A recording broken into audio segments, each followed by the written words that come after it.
Welkom by die Klipkouer Sakeondersteuningsnetwerk Potgooi Radio episode, oftewel die Klipkouer Son Potgooi Radio episode waar ons elke Vrydagoggend tussen 6 en 8 regstreeks met jou gesels.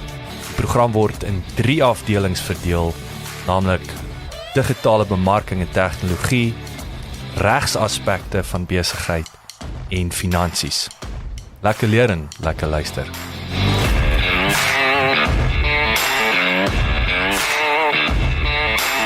Hallo julle lekker mense, goeiemôre. How's it? Môre. Goedendag, goedendag. Dis Vrydag. dis Vrydag, dis lewendag. Ek gaan nie die water omstamp om dit te bewys nie. Hoe gaan dit met almal? Te goed. Jy vang my aan kant, want ek wil nou eers gou 'n selfie neem, hierso waar ek sit nou, want ek het gister... Hoe is so ongemaklik my lyk? Ek dink jy wil toilet toe gaan of iets. Ek het gister hierdie mooi nuwe boer van caps gekry, nou wil ek 'n selfie eers met hom neem, so wag. Ek sien nou jou, maar hoe lyk jy effe daar boer van onderbroek hou, maat, want jy is geboer van. Lankal. Ek merchant. Verkoop jy dit ook? Nog nie. Ek gee dit weg, laat dit lyk asof mense dit koop. Daar is 'n merchandising strategie. Yes, maar hierdie jaar het sy gat gesien, hè? Ek is nogal iemand wat baie kere, ek vang myself wat ek het nogal baie sê en sê, yes, die jaar het gevlieg, en hierdie jaar het vinniger verbygaan as laas jaar. Dit is bietjie cliché, né? Maar toe bevraagteken ek bietjie myself en ek kyk na hierdie skoene wat ek aan het. Ek het aan die begin Januarie in Dullstroom, koop ek vir my hierdie paar Valleys. R650, né? Dis 'n goeie prys vir 'n paar skoene. Ek het al meer en minder betaal vir skoene. Maar hierdie skoene is so regtig, my pa sê dans, kerk en werk en ek kan getuig, ek het al 3 gedoen hierdie jaar.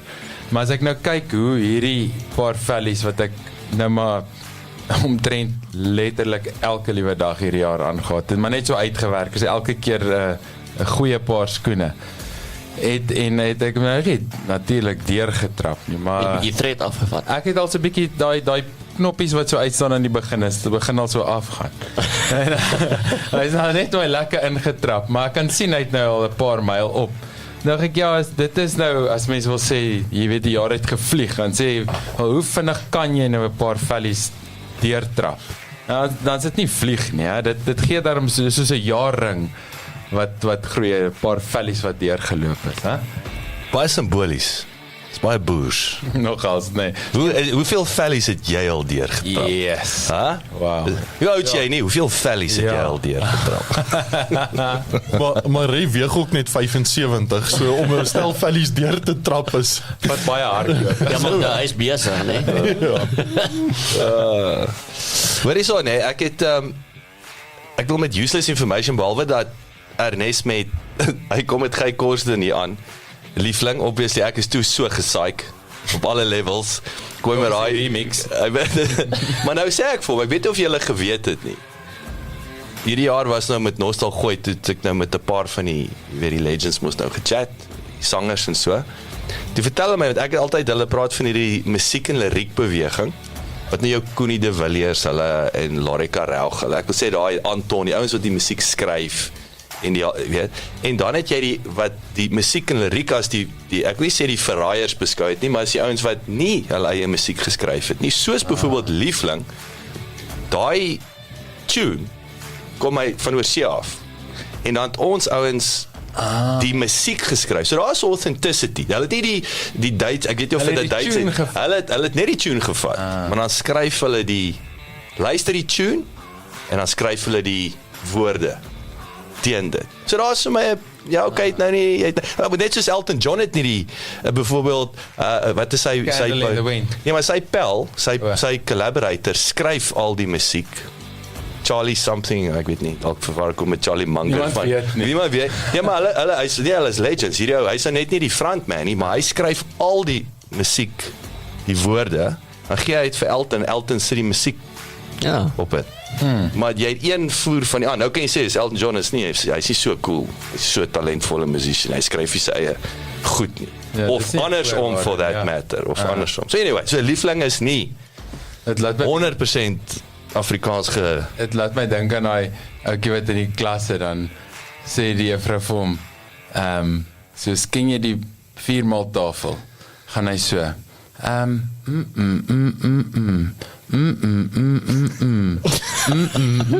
sê juffrou, wat doen jy? Hy sê juffrou kan die dinkie onthou, maar nie die woorde nie.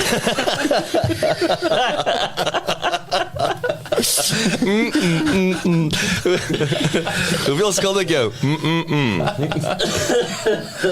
Right toch. Tweede bietjie useless information. Jy's Dewald. Nee, dis 'n well, okay, niks. Niks. Ek het iemand het oor Americano. Dit lyk my is jy nou 'n koffieverraaier. Alhoewel jy mag maar koffie op my perseel bring net om dit Mbo nog nie is. Ja, dis die enigste rede dat ek moet invoer. Maar ek spot nou, maar jy het nou met Americano's hier aangekom. Ek het actually vir Dewald 'n Nespresso'tjie met 'n bietjie vrot gebring. Bietjie vrof. So julle weet waar ons praat nou vir geskiedenis en goeters, nê. So waar kom Americano, die woord Americano vandaan? Seker Italië. Klink Americano. Dis is Engels wat sê ask a silly question, nê. Ja, actually ja, nee. Maar waar die naam, ek wil eers sê die naam is nie reg Italiaan. Wel is Italianers, maar dit is Malta. Jy weet nou die eiland van Malta. Dit is meer Grieks, nee wat? Nee, Malta is Italiaans. Hy suid van die Griekse, ek dink hy suid van Crete, daai dink Sicilië, ja, anyway, ek dink hy is die onderkant, daar naby die heel of the boot, daar die punt van Italië en Griekeland. Kyk, was 'n baie pragtige eiland, maar hy is mos strategies gebruik in die Tweede Wêreldoorlog. Is 'n refuel, dan kan jy nou die Duitsers aanval daarin en vir Mussolini aanval. Dus kom. Klipgooi van Duitsland. Klipgooi. En toe maak die Italianers nou vir die Amerikaners, kyk, Amerikaners drink gekleurde, ek weet nie, is lyk soos koffie, maar is nie koffie. Nog vandag ook nie. Is radioaktiewe, donker, goed. Gee hulle vir hulle espresso's. Toe kon hulle dit nie drink nie. En toe gooi hulle warm water by. Americano. So dit verwys na die Yanks wat nie kon espresso drink. So in elk geval, it's for what it's worth. En vandag is dit, ja, en ek wil specialiteitskoffies, net 'n vinnige tangent, dis soos 'n Hawaiian pizza. Daar bestaan nie Hawaiian pizzas in Italië nie, daar bestaan nie chicken korma, Bombay chicken korma in Indië nie. Dis alles hierdie verwesterse. Nee, maar Hawaiian, wat van in Hawaii? Ja, ek het net gewonder ook, in Hawaii. Nee, hulle het nie seker ook, hulle moet pizza hê, want Wel is Amerikaners, Hawaii is Amerikaners. Dit moet seker van daar af, iets kom, maar dit is weer eens, is net nie reg Italië, jy gaan nooit 'n bloody pineapple op Italiaanse pizza kry nie, jy gaan gewoonlik 3 of 4. Ek kry ook nie baie kaas nie, soos ons wat soos vrot van die kaas is, weet Ja, daar. dit is meer 'n focaccia. Ja, dis nou soos, daai is met die ekwivalent van, as jy soos Nescafé het, dis jy moet 7 suikers insit, dis dieselfde om drinkbaar te maak. Kyk, en ons praat so van Romans gou vanaf vanoggend, nee. Kyk, as jy kyk ook 'n Italiaanse pizza thin base, nee. Dis nie daai broodjies wat ons het nie. Dit ja, maar nou Romans, FC, sorry, onthou ons ek weet FC, jy moet inkom laat ons oor jou Romans pizzas praat. Maar hulle doen 'n thin base. Jy kan kies. Jy kan kies. Ek dink hulle gaan net met daai, ek noem dit die vetkoek base, nee. Ja, maar dis nou so oor die Americano, hoe ons vir Africano. Nee, want ek so baas is dit. Ons ook alles ook groot, nee. Ek onthou nou ons praat oor Italië. Jy kry nie groot koffie daar vir lekker kap, weet ons cappuccino wil jy weet hulle lekker 1 liter. Dan kry jy so daai klein shots daar so. En jy moet mos ekstra betaal ook as jy binne gaan sit. Hier by ons wil ons mos kuier, ons wil om die tafel sit nie. Groot koffie. Ja, is andersom. In Europa betaal jy die premie om buite te sit om vir die mense te staar. Nou jy betaal om te sit, punt. En dit. Anders moet jy daar en om te pee. Alhoewel jy moet net geld spandeer om te pee. Sit en pee is dit ekstra. Wel gebruik daar's baie meer kontak met die toilet. Ek seker. Dis hoekom Rome ryk soos wat dit ryk, want hulle charge €2 om te pee. So ja, dit is maklik. €2 of die straatmuur. Ja. Maar onthou julle was julle ooit al in Harrods in Londen. In Londen, ja. Hulle het op 'n stadium het hulle 'n pond gecharge. Wat se pond vandag R20 om te pee. En dit my tannie nog gesê is 'n pound te pee. So, maar nou moet ek by sê wat ouens nie vir jou sê nie. Is dat as jy, ek kan nou sien hoe dit in Afrika afspeel. Ja, hou nou hierdie gedagte. Hulle het al die, so in die mansbadkamers, al die nuutste colognes daar. Nee. Lyk soos Edgar se Dit lyk soos Red Square op by die wasbak. Deur die rak te stap net so by mekaar. Is by mekaar. So jy kan ek het natuurlik geryk soos wat is Arabier, Arabier se vrou in die somer in Londen. Toilet spray nie. Nee, dis waar Jana was. Ek was nie op die toilet agter die toilet. Dis jou cue as jy onseker is. Waar het die spray gestaan? Maar nee, as jy het hierdie fantasties, weet dis daai high level, maar natuurlik soos ek sê, imagine hier soos R1000 parfuum op die wasbak, ek gee het 10 ure, dat sal dit alles weg wees. Maar is ook van die Suid-Afrikaners, wat jy nou obviously sê, ons sal nou typies daar uitstap met die borrel, of meer, en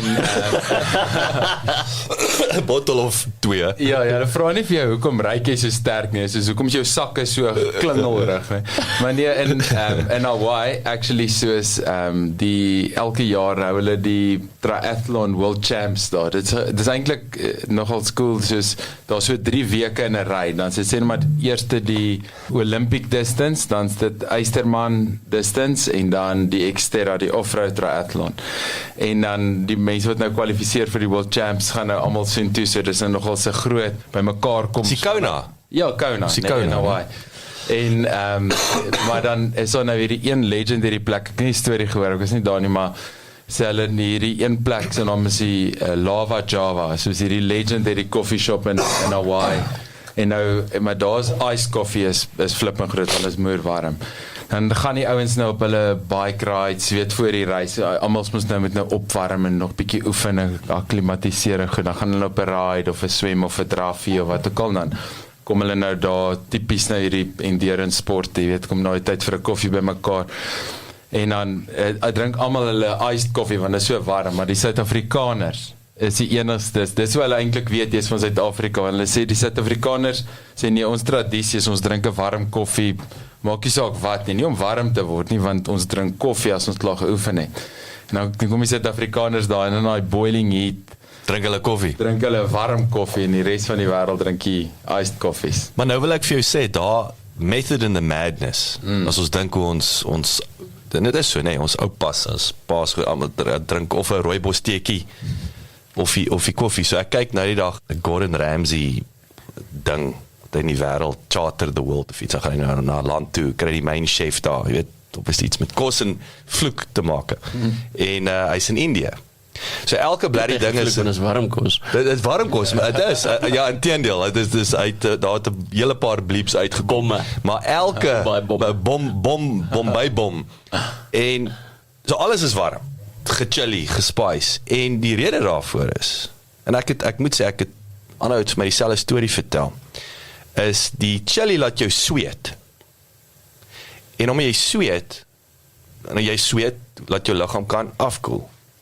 So dan die lig, dit koel jou af. Jy sweet om af te koel. So private aircon. Dit is. Jy word fisies nat. Akklimatiseer. Jy akklimatiseer. En onthou, ouers het vir my gesê wat daar werk al. Jy moet, die verkeerste ding wat jy kan doen in die oggend, is om 'n koue stort te vat.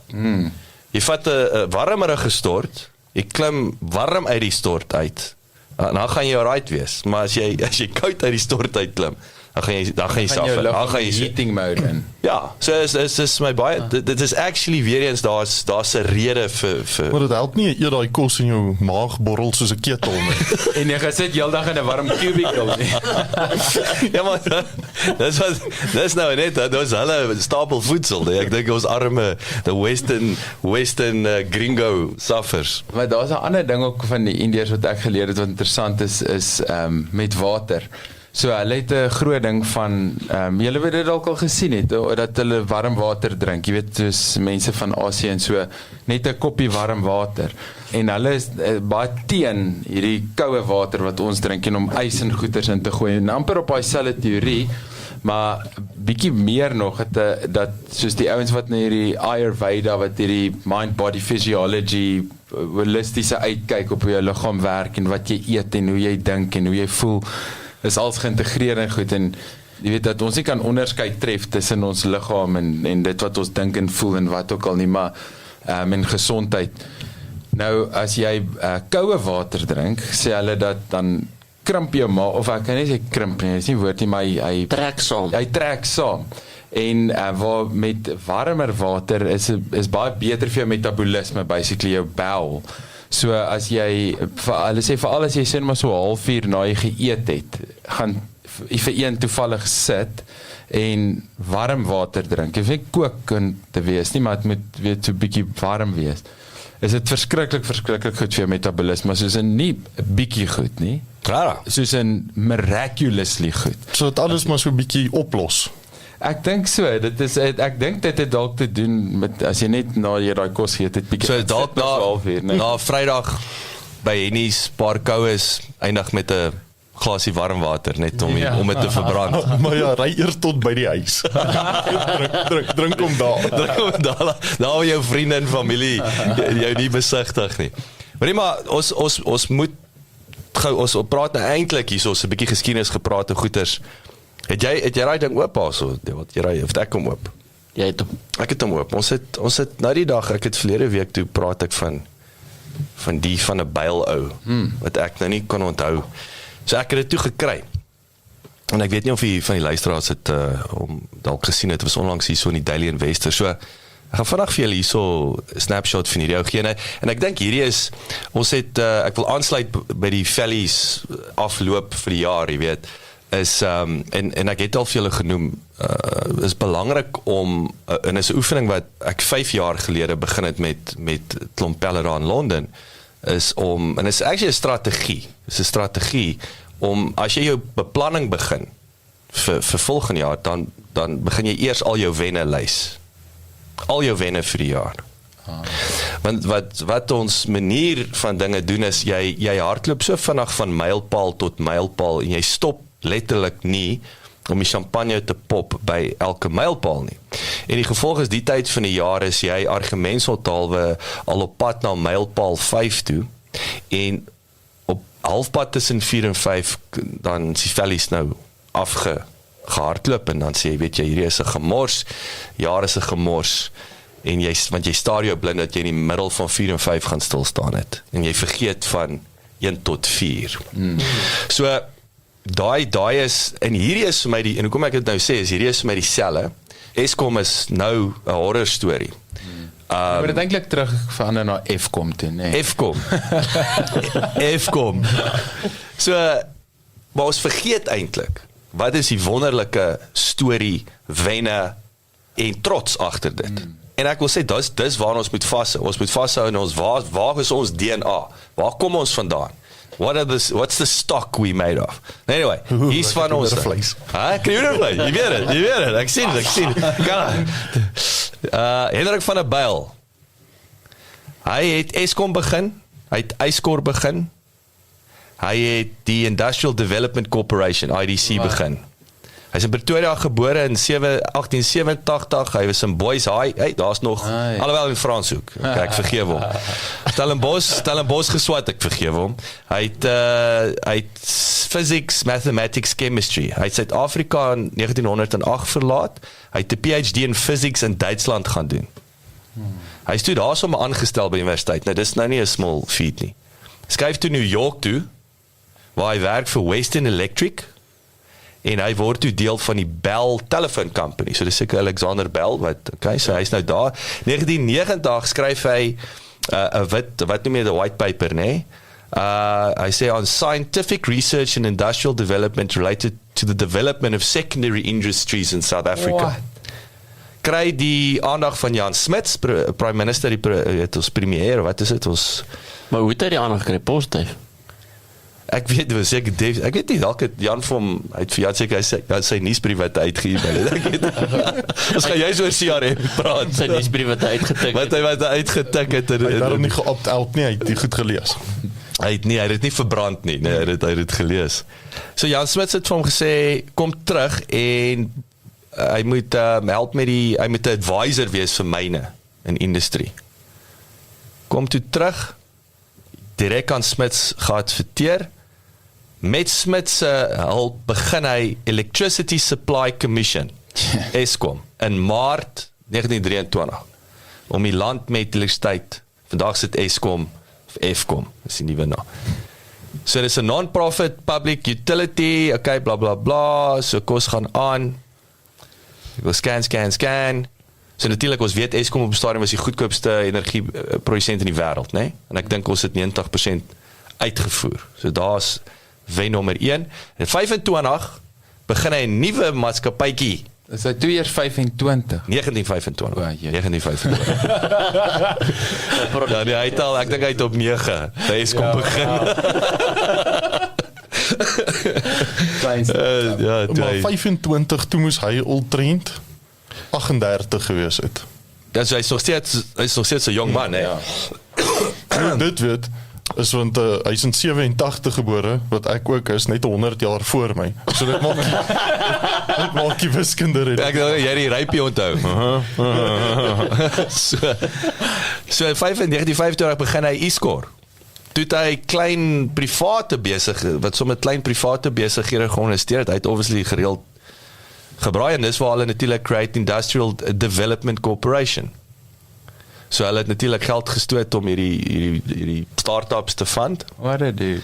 En ek kyk nou, ek scan. Maar as jy nou kyk, jy praat van die industrial, daar weet Vanderbijlpark is grotendeels industrial. Ja, en ek wil nou daar onthou dat ek ons praat oor die entrepreneurskap. So laaste ding is, so hy is Director General of the War Supplies van Vanderbijl mobilized South Africa's limited industrial resources to produce gewere, bombs, armored cars, precision instruments, military explosive ammunition. Dis nou wat die Denel begin het. Dis Denel, en op daai into Denel. En alle goeders is staats in stand. Ja, en ek dink Eskom became one of the best power utilities in the world. Eskom, which is known, Mittal is the largest steel producer in Sub-Sahara, and IDC is still operational today and continues to promote economic growth when they're not buying. So die punt is, hy het al die goeders, en daar was 'n ander storie ook waar hy vir hom sê, luister, jy kan privaat dit kickstart, né? Dit was nie dit was nie 'n staatsamptenaar, jy sal dit onder, hy kon nie. So wat beteken hy sou een van die rykste manne in die wêreld gewees het, as hy dit... Hoe humble is hy? Hoe humble, en hy blykbaar net normaal, toe hy die dag dood is ook, hy het 'n kar en hy's pensioen. Sy enigste voorwaarde was, daar's hierdie dorpie langs die Valrivier, wat julle na my moet vernoem. As julle, dit is vir my al wat ek wil hê, dankie, die res, noem my daai stukkie daarna by die Valrivier van 'n byl. Nou, interessant vir my, nee, en ek het al baie oor gepraat, ek sien die tyd vlieg hierop, maar, is, as jy gaan kyk waar ons Afrikaners, ek gaan nog ergens ek weet nie wat se navorsing ek kan uitgrou nie, maar is vir my interessant dat, alhoewel die Afrikaner back in the day, onthou die doelwit was om die staatspresident te word, kom ons so professioneel georiënteer was, jy weet, prokureur, dokter, dominee, onderwyser, daai tipe van ding. So jou ambisie was 'n politiese, dit was die pinnacle. Ja, maar ek het dit nie so verstaan nie. Weet, toe ek het 'n klein dorpie groot geword en ek het gedink, nee, die slimste ou word die president. Jesus, hoe verkeerd was ek nie. Maar jy sien, maar dit sluit daarbey aan. Want ek het nou nogal gedink, want ek was in graad 1 die slimste nog gewees. Ek het jy daai wat hulle jou vra, wat wil jy word? Dit maar jy het gehomeschool. Nee. Dit was nie opsie daai tyd. Ja, as jy gehomeschool is daai tyd om jy geslip het of omdat jou ouers jou nooit in die skool ingeskryf het. Of hulle wil hê jy moet regtig al daai trofees wen aan die einde van die jaar. Daai wat hulle klaar gekoop het. Maar die punt was dat ek weet, dis daai tipies naïwiteit, tipies prokureur word, dokter, polisieman, en ek gedink ingenieur, wetenskaplike. Ja, en ek het gedink, wel, yes, president te wees, weet, as jy die slimste is, kan jy president word, ek dog weet, ek is alright nou. En realiteit is nou groter, ons sê nie, wat jy kan die domste wees en jy kan president.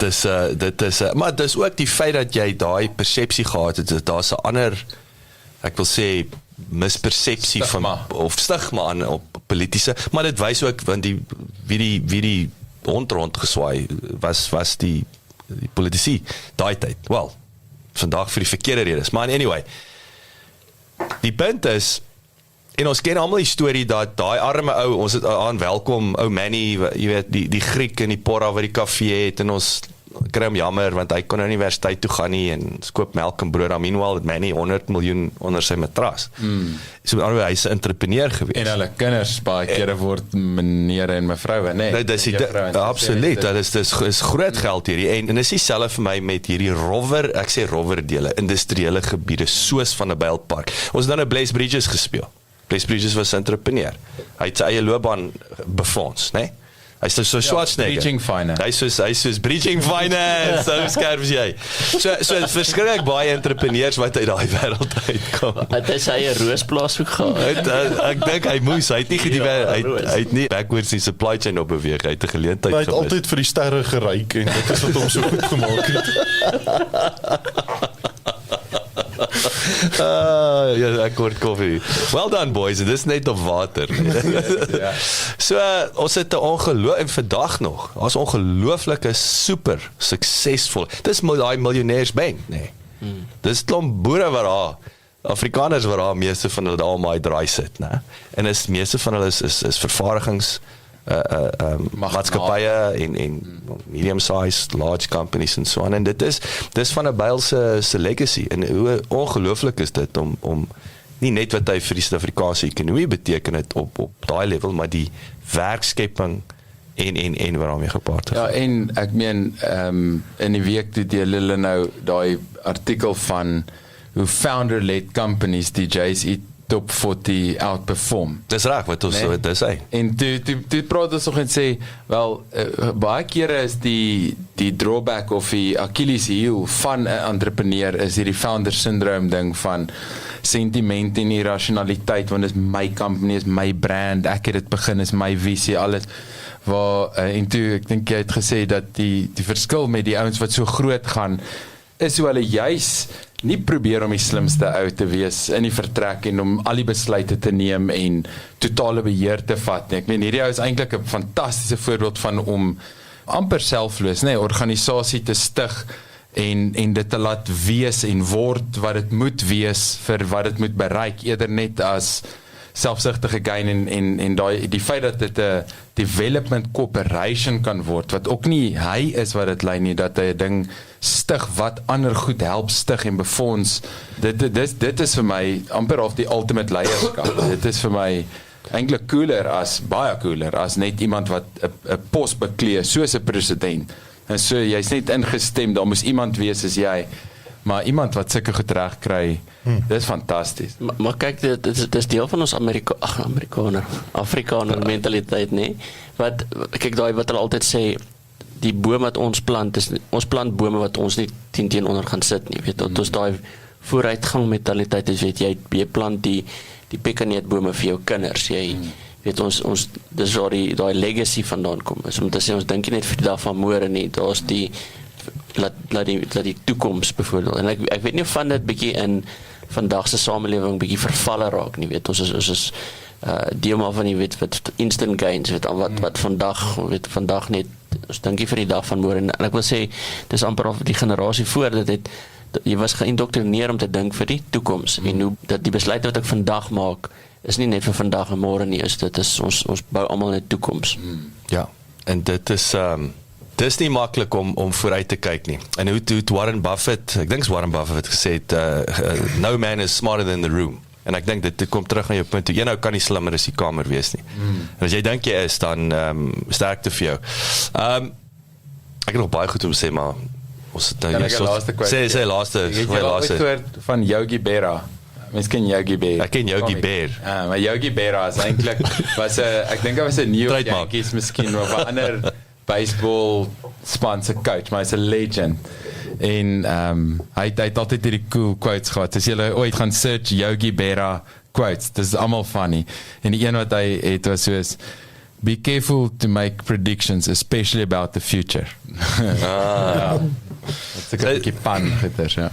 Dankie Yogi drink, Yogi sip. Ons gaan 'n breek vat, as ons terugkom gaan ons 'n bietjie oor customer relations management en bietjie sales cycles en goeters praat, ja. Ons is nou terug.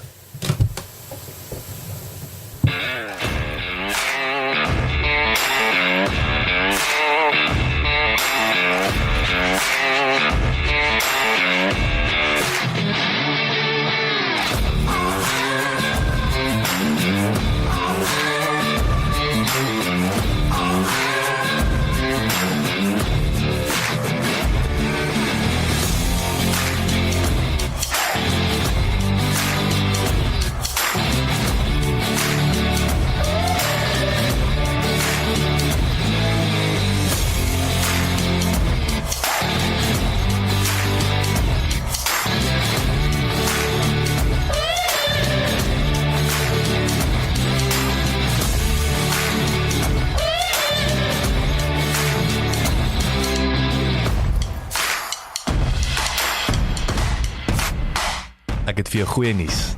Ons sal teen vanaand 6uur vandag se regstreekse program 4 episodes beskikbaar hê sodat jy kan luister wanneer dit jou pas. Die eerste episode sal natuurlik die programme se geheel wees. Tweede episode gefokus op digitale bemarking en tegnologie. Derde episode op regsaspekte. Vierde episode op finansies. En onthou besoek asseblief ons webwerf by www.klipkouers.com. Teken asseblief in sodat ons jou op hoogte kan hou.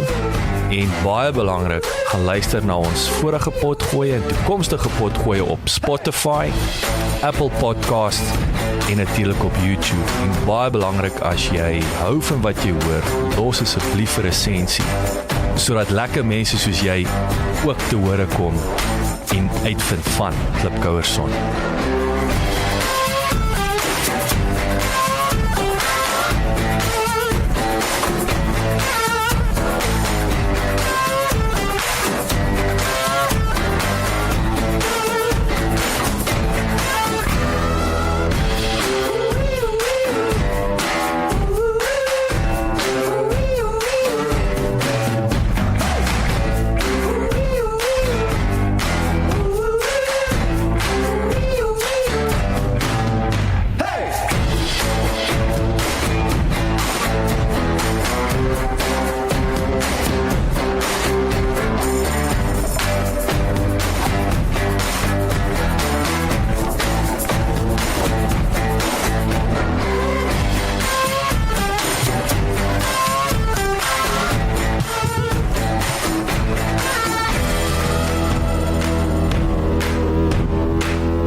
Ek hou van hierdie. Dit is baie mooier as jy dit nie Dink jy, as ek 'n korte auto-tune. Auto-tune, ja. 'n korte auto-tune. Nou maar toe. Kom ons kap hom hard. CRM. So ons het verlede week ons probeer hierso op 'n semi tema bly. En ons het 'n bietjie gesels oor e-posbemarking op 'n stadium, né? Waar het ons begin? Ek wil net dink, ons het e-mail marketing gepraat, segmentasie, ander woorde om nommer 1 om die regte e-posadres te kry en dan die regte inhoud vir daai persoon te Vir daai stuur. segmentasie, ja. Vir daai segmentasie. Hoe praat jy met daai segment? So wat daarbey aansluit is nou en ek wil sê dit sluit nou mooi aan, hoe praat ons met ons kliënte? En wat sê ons vir hulle en baie belangrik, waar hou ons daai inligting? Ja, en ek wil sê, hoe sluit mens nou met dit aan, jy weet, dis een ding om by die marksegmentasie uit te kom, maar om van hierdie goed te kan toets, en waar CRM in kom, en ek praat van, ons praat van kanale of channels, waarvandaan kom hulle? Ja, daar's soveel datapunte rondom hierdie goeders. So, deel van die ding is dan nou ook dat waar kom hulle vandaan en hoe jy kan dit nou met jou CRM kan jy dit nou meet, nee. So die gedagte is dat as jy die implementering, ons praat van 'n sales journey. So hoe vat jy iemand van waar hy inkom 'n kontakpunt het deur tot waar hy, weet hulle sê, van kontak tot kliënt of van kontak tot kontrak. En dis waar jou CRM tool en soos in 'n pipeline waar hy die rol speel, waar hy vir jou help sien, mens praat partykeer van 'n funnel ook, weet hoe hulle bo inkom en hoe jy dan nou hoe jy dit kan trek. En dis basies waar dit so ons praat 'n bietjie vandag CRM nie net van kom sign op na 'n Salesforce of Hootsuite of so nie, maar ons praat 'n bietjie detail. Hoe benader jy dit? Hoe bring jy jou mense aanlyn ook? Hoe pas hy in die groter, ons gaan weet strategie en jou sales strategy, hoe pas hy in? So daai is vir my belangrik die funnel, maar ek wil sommer weer eens dit terugtrek na die praktyk toe. Ernest, ek sou sê jou industrie is die mees sales intensiefste van ons lot. Sal dit akkuraat wees? Ek praat nie van jou drug wees sideline. 10 so ek wil nou net verdeel, jy's ietsie vra, so dit wat jy nou net gesê het, beteken dit dan, en ek hoop dit is so, want dit dan hou ek al van, beteken dit dat elke kliënt se sales cycle gaan nie dieselfde lyk nie? Korrek. So as ek byvoorbeeld 'n lead gekry het van Facebook af, gaan sy sales cycle of die funnel cycle gaan anders wees as 'n kliënt wat ek weer van 'n ander bron af gekry het of van 'n ander lead magnet of wat ook al. Maar daai is 'n fantastiese vraag, want dit is ook die funksie. As ons alles moet terugtrek na 'n CRM-sisteem toe, is daar een primêre rede. Dis sodat jy data het om te kan sien wat gebeur. Presies dit. Waar kom die lead vandaan? Hoe lank vat hy om te convert? Dis 'n fantastiese vraag daai, by the way. En ek het nie vir jou antwoord om te sê dat 'n Facebook lead convert vinniger as byvoorbeeld 'n LinkedIn lead nie. Maar as jy die CRM-sisteem en hierdie prosesse in plek, gaan jy op 'n plek kom waar jy kan sê, alright, nommer 1, die Facebook leads die duurste, hy's die goedkoopste, hy's midway, en of dan, alright, hy's dalk die duurste, maar die sales cycle op daai tipe lead convert binne 2 maande versus die LinkedIn lead wat goedkoop is en dit vat 6 maande. Ja, so kom ek add nou meer in dit. So, dit is nie so eenvoudig soos dit nie, want dit het niks te doen met die Facebook of die LinkedIn of waar hy vandaan kom. Dit kan ook nou nog, en dis waar die data in die diepte ingaan, ons praat oor segmentasie. Dit hang af wat jy van, omdat jy het 'n hele mandjie vol produkte.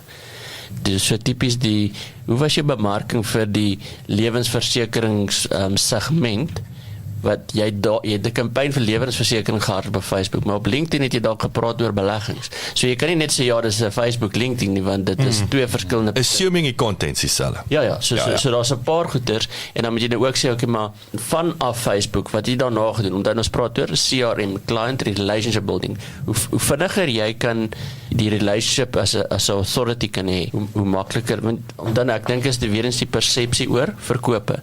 Verkope beteken nie ek moet net dat jy teken nie, dit is hoe kan ek vir jou van waarde gee dat jy kan sien ek het jou nodig. Ja, want dit gaan oor waarde toevoeg. So byvoorbeeld as ek nou 'n campaign gehardloop het op social media wat gaan oor beleggings, kan ek jou nie saam met al die ander leads in 'n mandjie gaan gooi en ewe skielik kry jy my nuusbrief oor iets heeltemal oor lewensdekking en heeltemal ander goed. So daar's aparte verskillende CRM kanale dan. Ja, kyk jy kan, daai is 'n deel van jou kommunikasie. Dis 'n inhoudstrategie. So as ek wil vir jou sê is daar's altyd, en ek het gister die gesprek met 'n kliënt gehad van jy kommunikeer primêr met wat daai persoon se behoefte was. Maar as dit by the way, ons het hierdie 3 produkte hier onder. Dis 'n baie subtle, jy bedien die bo. Dink maar ons het ook hier gesprek met julle as prokureurs. So as ons argumentsontaal wil nou staan behoefte bietjie munisipaliteit op donder op die dorp. Okay, hier's vir jou ammunisie om die munisipaliteit op te donder. Maar by the way, ons is baie sterk in arbeidsreg. Ons is baie sterk. So gee ons 'n lys as jy nodig het, maar dit raak 'n cross-selling opportunity, maar moet net nie daai by the way, hier's ons 27 menu offerings en ek weet jy het net 'n starter gevra, maar kom ek druk die nagereg in jou keel af.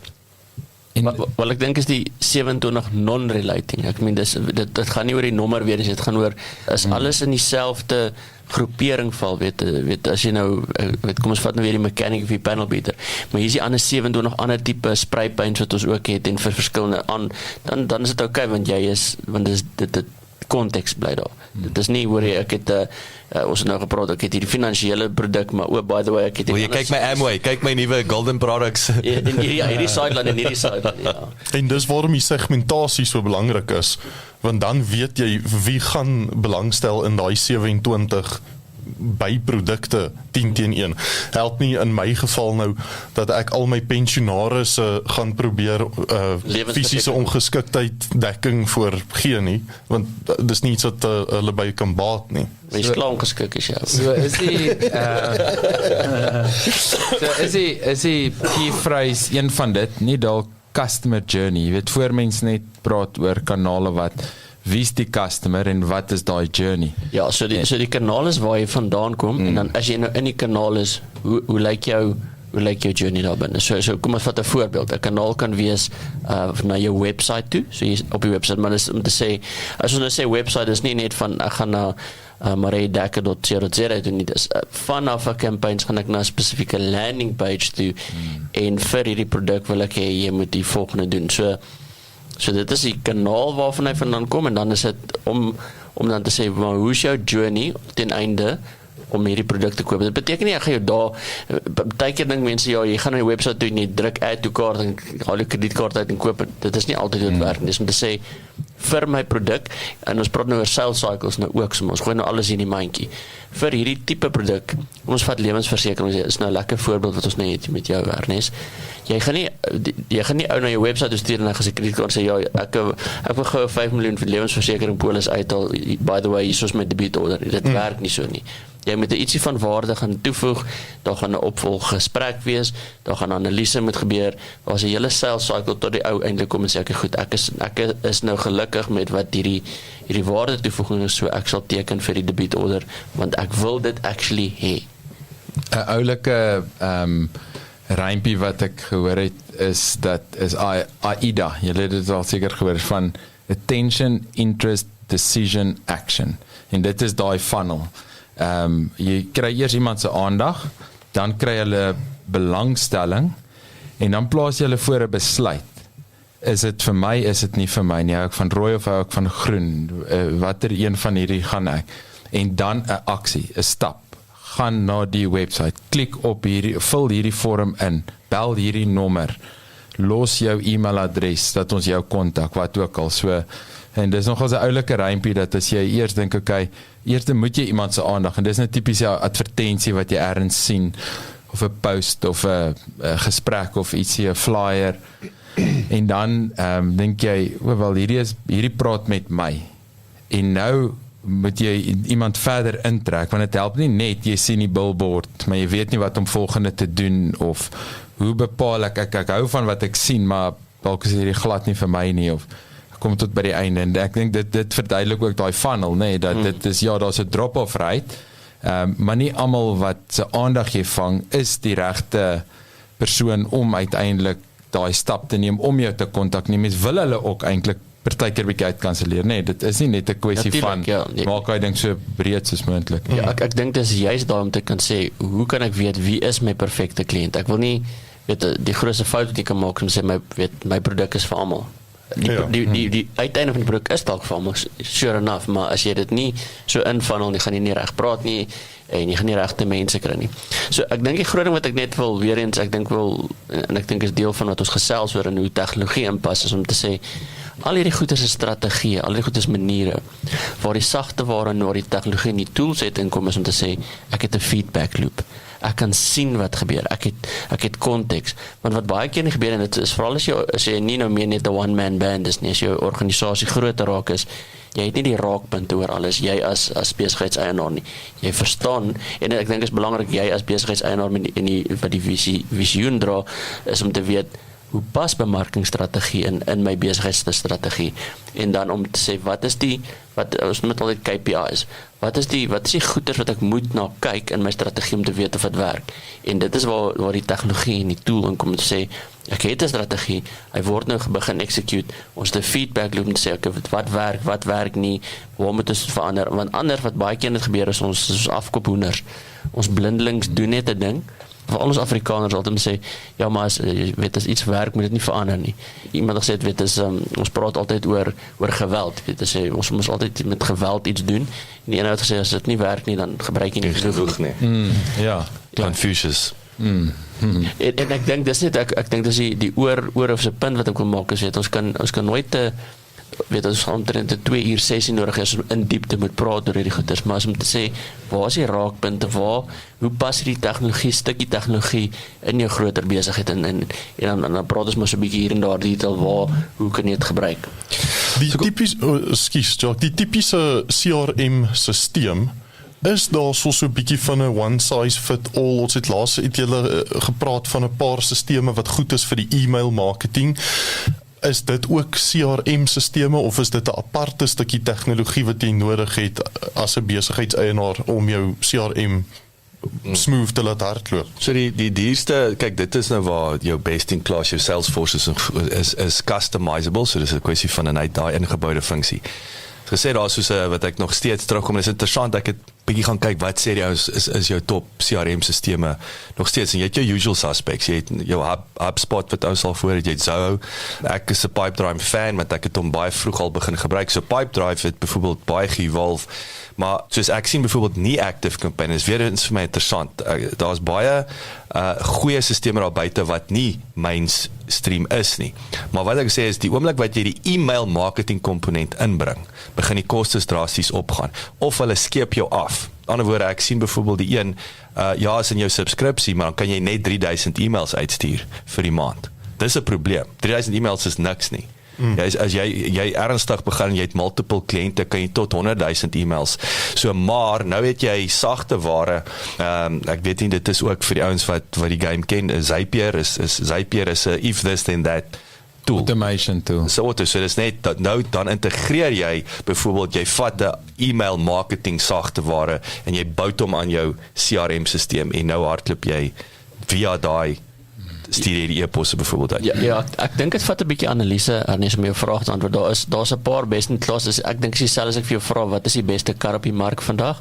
Dan gaan ek vra wat jy behoefte, want van as jy 'n bakkie wil jy 'n kar hê, daar's 'n weer eens jy moet 'n bietjie gaan sê, weer eens wat jou bemarkingsstrategie, hoe pas wat jou sales cycles, hoe verkoop jy byvoorbeeld? Verkoop jy, as jy weet direk, mense kom soos e-commerce na jou website toe, net koop net daar, dan moet jy sterker daar wees. Het jy direct selling, waar soos in jou geval, waar jou, is nie geen finansiële beplanners, moet skedules opstel, mense gaan sien, so die behoefte is anders, en dis baie keer wat ek doen as 'n besigheidsanalist, om te sê, wat is die behoeftebepaling? Ek probeer die gap tussen die besigheid en die actual tegnologie sê, om te sê, ek verstaan hoe werk jou besigheid, hierdie tegnologie stukkie gaan die beste vir jou werk, want daar is nie 'n one size fits all nie, dis om meer te verstaan, wat is jou besigheid, hoe werk jy in jou besigheid, wat is wat jy wil doen, want Jacques het byvoorbeeld gepraat van e-mails, dit is deel van 'n CRM, dit kan deel wees van 'n ekosisteem, dit kan 'n aparte tool wees. As jy meer aanlyn is, jy's 'n aanlyn bemarker, wil jy baie sterker e-mail marketing hê, maar byvoorbeeld, jy wat dalk net 'n monthly newsletter uitstuur en nie weekliks gesels nie, vir jou is daai nie so belangrik nie. So ek sê, daar's nie 'n one size fits all nie. Dis om te sê, okay, goed, kom ons gaan kyk wat is my hoofbehoeftes, en dan moet ek ook net sê, dis soos om, as jy nou gaan dink en jou terugdink, dis nou dit en dis nou klaar nie. Baie kere verander jou behoeftes soos jy groei en jou besigheid verander, dan moet jy dan oorskakel na 'n ander tool toe. Jy het nie, ons het almal met klein karretjies en studente begin, nou moet ek 'n groot kar hê want ek het baie kinders, so jou behoefte verander. Ek dink dis die punt wat ek wil maak. Moenie vasklou in die stukkies tegnologie wat jy het nie. Ek verstaan wat baie keer gebeur as mens verander dit en mens customize dit so om vir jou te maak werk, en partykeer wat gebeur, verloor jy die best practices en die best in class, want jy soos maar, weet, dit is daai change management organisasie, ek wil nie my organisasie, ons doen hierdie dinge so, weet ek kan weer voorbeeld, jy sê, my finansiële beplanner moet uitgaan, hy moet die persoon eers sien, hy moet dit doen, en dis my 5-stap plan, waar, weet, weer eens kan jy gesê, okay, maar ons kan dit beter doen, ons kan behoeftebepaling aanlyn al doen, daar's 'n paar, so die tyd wat ek kom sien, is ek al klaar, kan ek die sales cycle verkort, want ek is al klaar daar by 'n sales ding. En wanneer jy raak, is dit nie dalk ook om, hoewel ons nou praat van die voorpunt van besigheid, is verkope, bemarking en hoe om iemand nie in te kry, of dalk 'n bestaande persoon weer terug te bring, of weer te laat bel, of te upsell, of wat ook al, maar hier is die voorpunt van die besigheid, en weet, mens praat baie kere van die worsmasjien, nee, dat jy druk goed in en peel daai kant uit, maar amper of sê dat soos die worsmasjien, jy gooi vleis in en word mense, dan kom dit hier uit, maar jy moet daai darm naai om dit goed te vang, want, en dis waar service design inkom, dienste beplan, en te sê, soos daai nou, wat doen ek met hierdie, dis maklik as dit nog net ek is, en ek doen my game, en mense bel my, en ek weet wat om te sê, maar, soos jy nou die voorbeeld gee, Ernest het nou paar mense wat onder hom werk, en hy moet hulle nou teach en coach.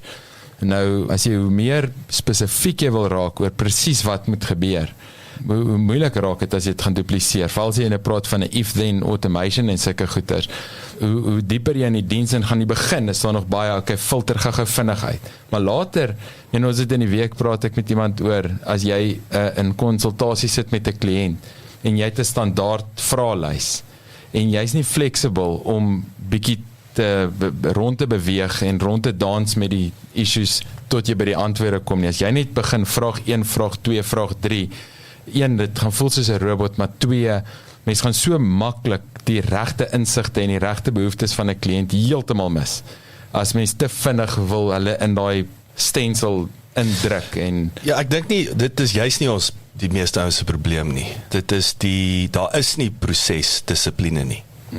Dis nie, ons het nie 'n prosesdissipline probleem met meeste SMEs nie. Dis net maar die teenoorgestel, daar is nie proses nie.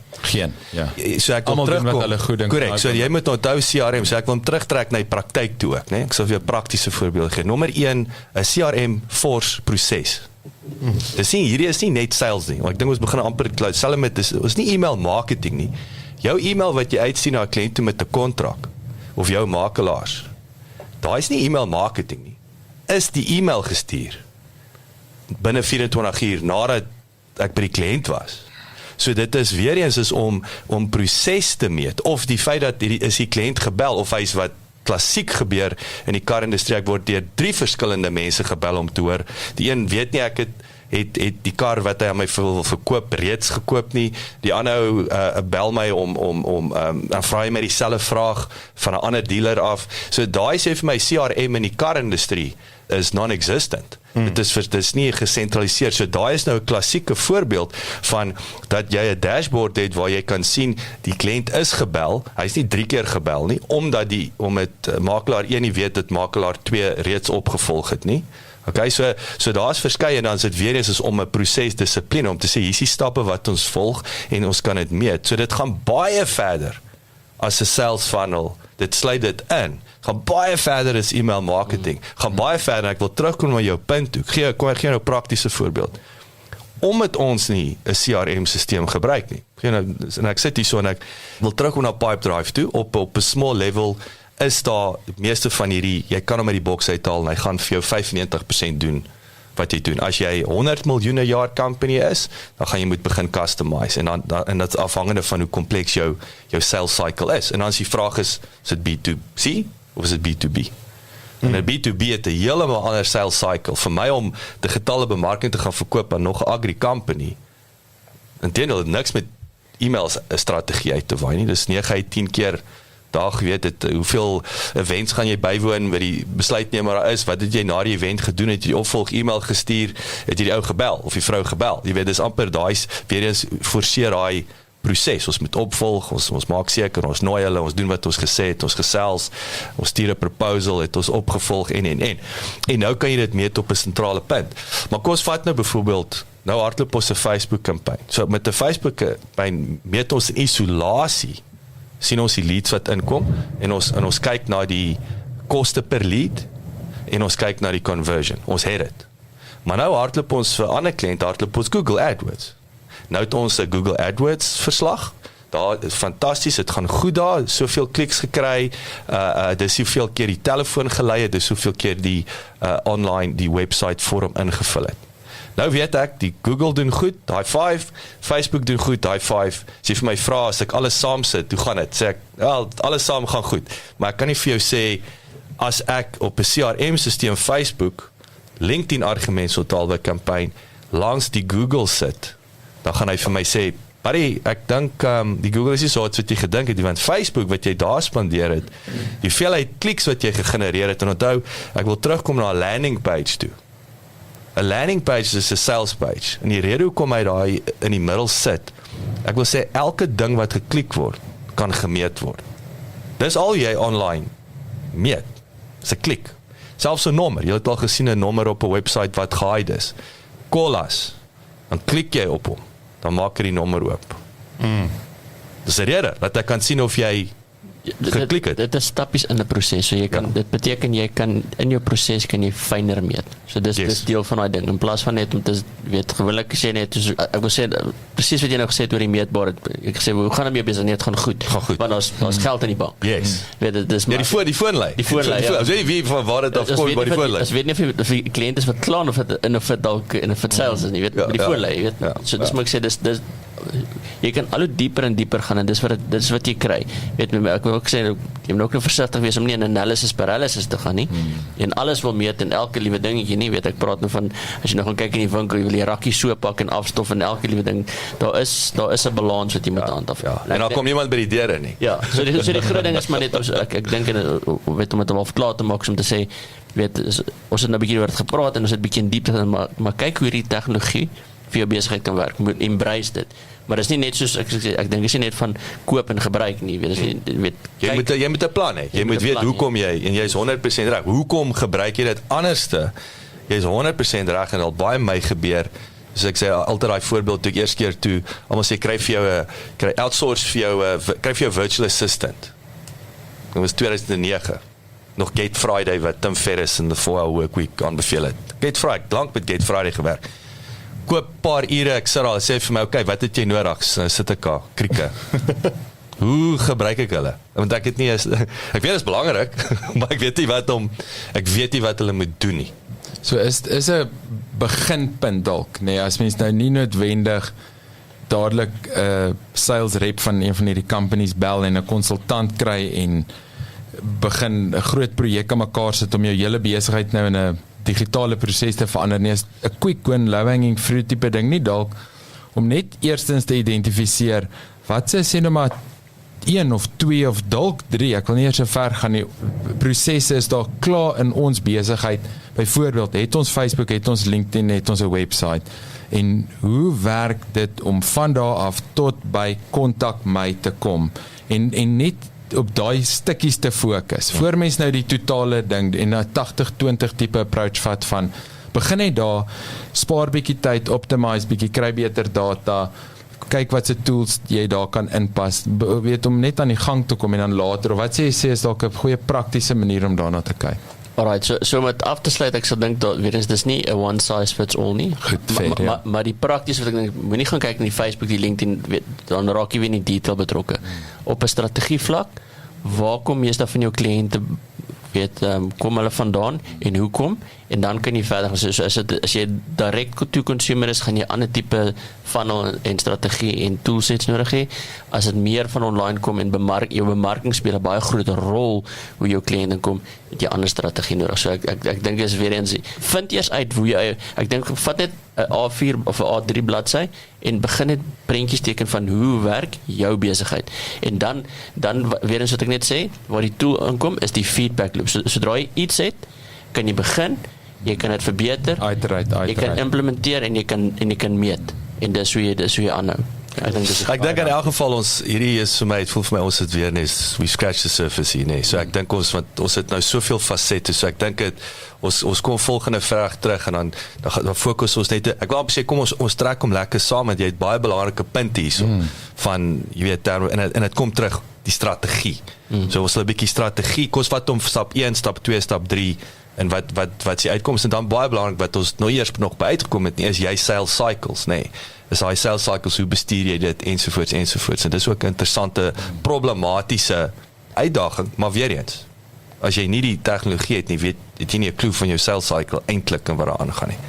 Maar kom ons vat 'n breek, dankie vir Lydia Winchester, is een van haar kunstenaars, wat sy verteenwoordig, ek het weer hierdie blerrie ding gelaai, so ek dink, dit is dinge van 'n kind, van Daniel Wesley, ons is nou terug.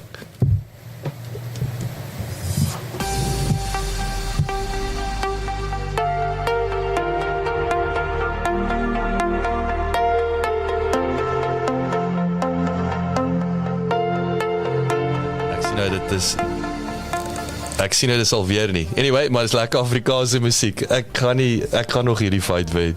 Ek tel alles op wat om my val, behalwe myself. Ja, die leemte is wys, dis alles zwart, wit en grys. Om my, ek wil net hê jy moet my wys. Dis also okay.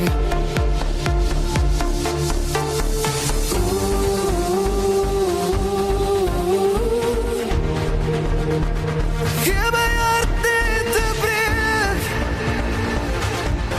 voor hy breek en breek en breek. Daar's 'n vuur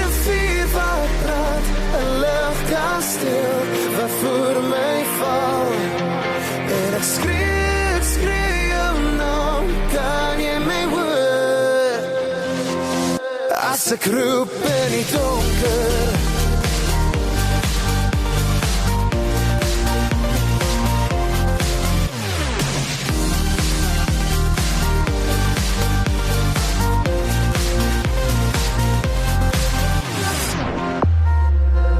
in 'n wêreld van my stergedagtes terug na hel, terug na hierdie grys toonspel, en ek verlaat myself.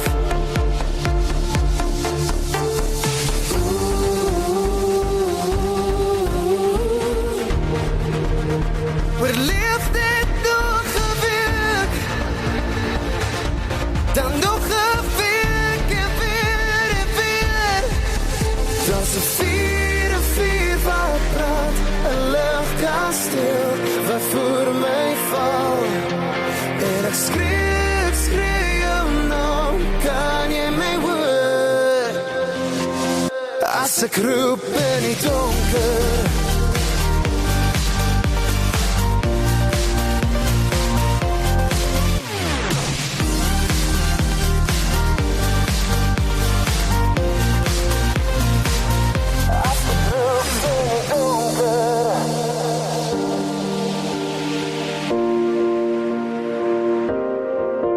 daar's 'n vuur wat brand, 'n lugkasteel wat voor my val, en ek skree jou naam, kan jy my hoor? My hoor? Daar's 'n vuur wat brand, 'n lugkasteel wat voor my val, en ek skree jou naam, kan jy my hoor? My hoor, kan jy my hoor?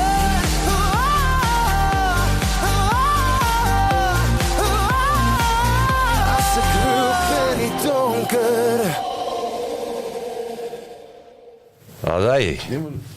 Gaan jy nou, is dit selfie tyd? Ek doen dit nie selfie. Dit is selfie. Hoorie, hierdie was fantastiese. Deel, vertel nou eers hier, so ek staan hier buite, ek maak my naam gat.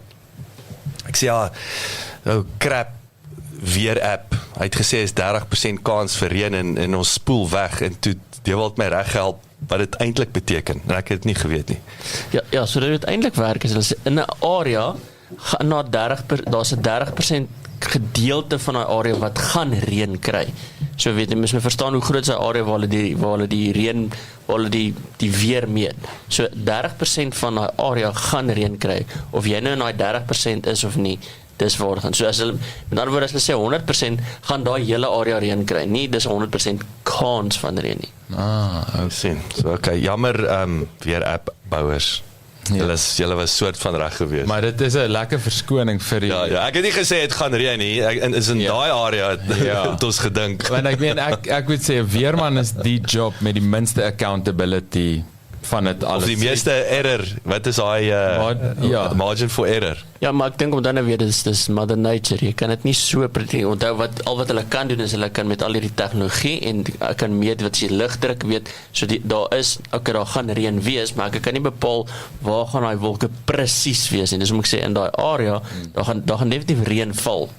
Maar ek weet, ek kan nog hier oor jou beweeg en ek kiep 5 kilos verder eers val. En jy kan nie bepaal wanneer daai wolk gaan neersak nie.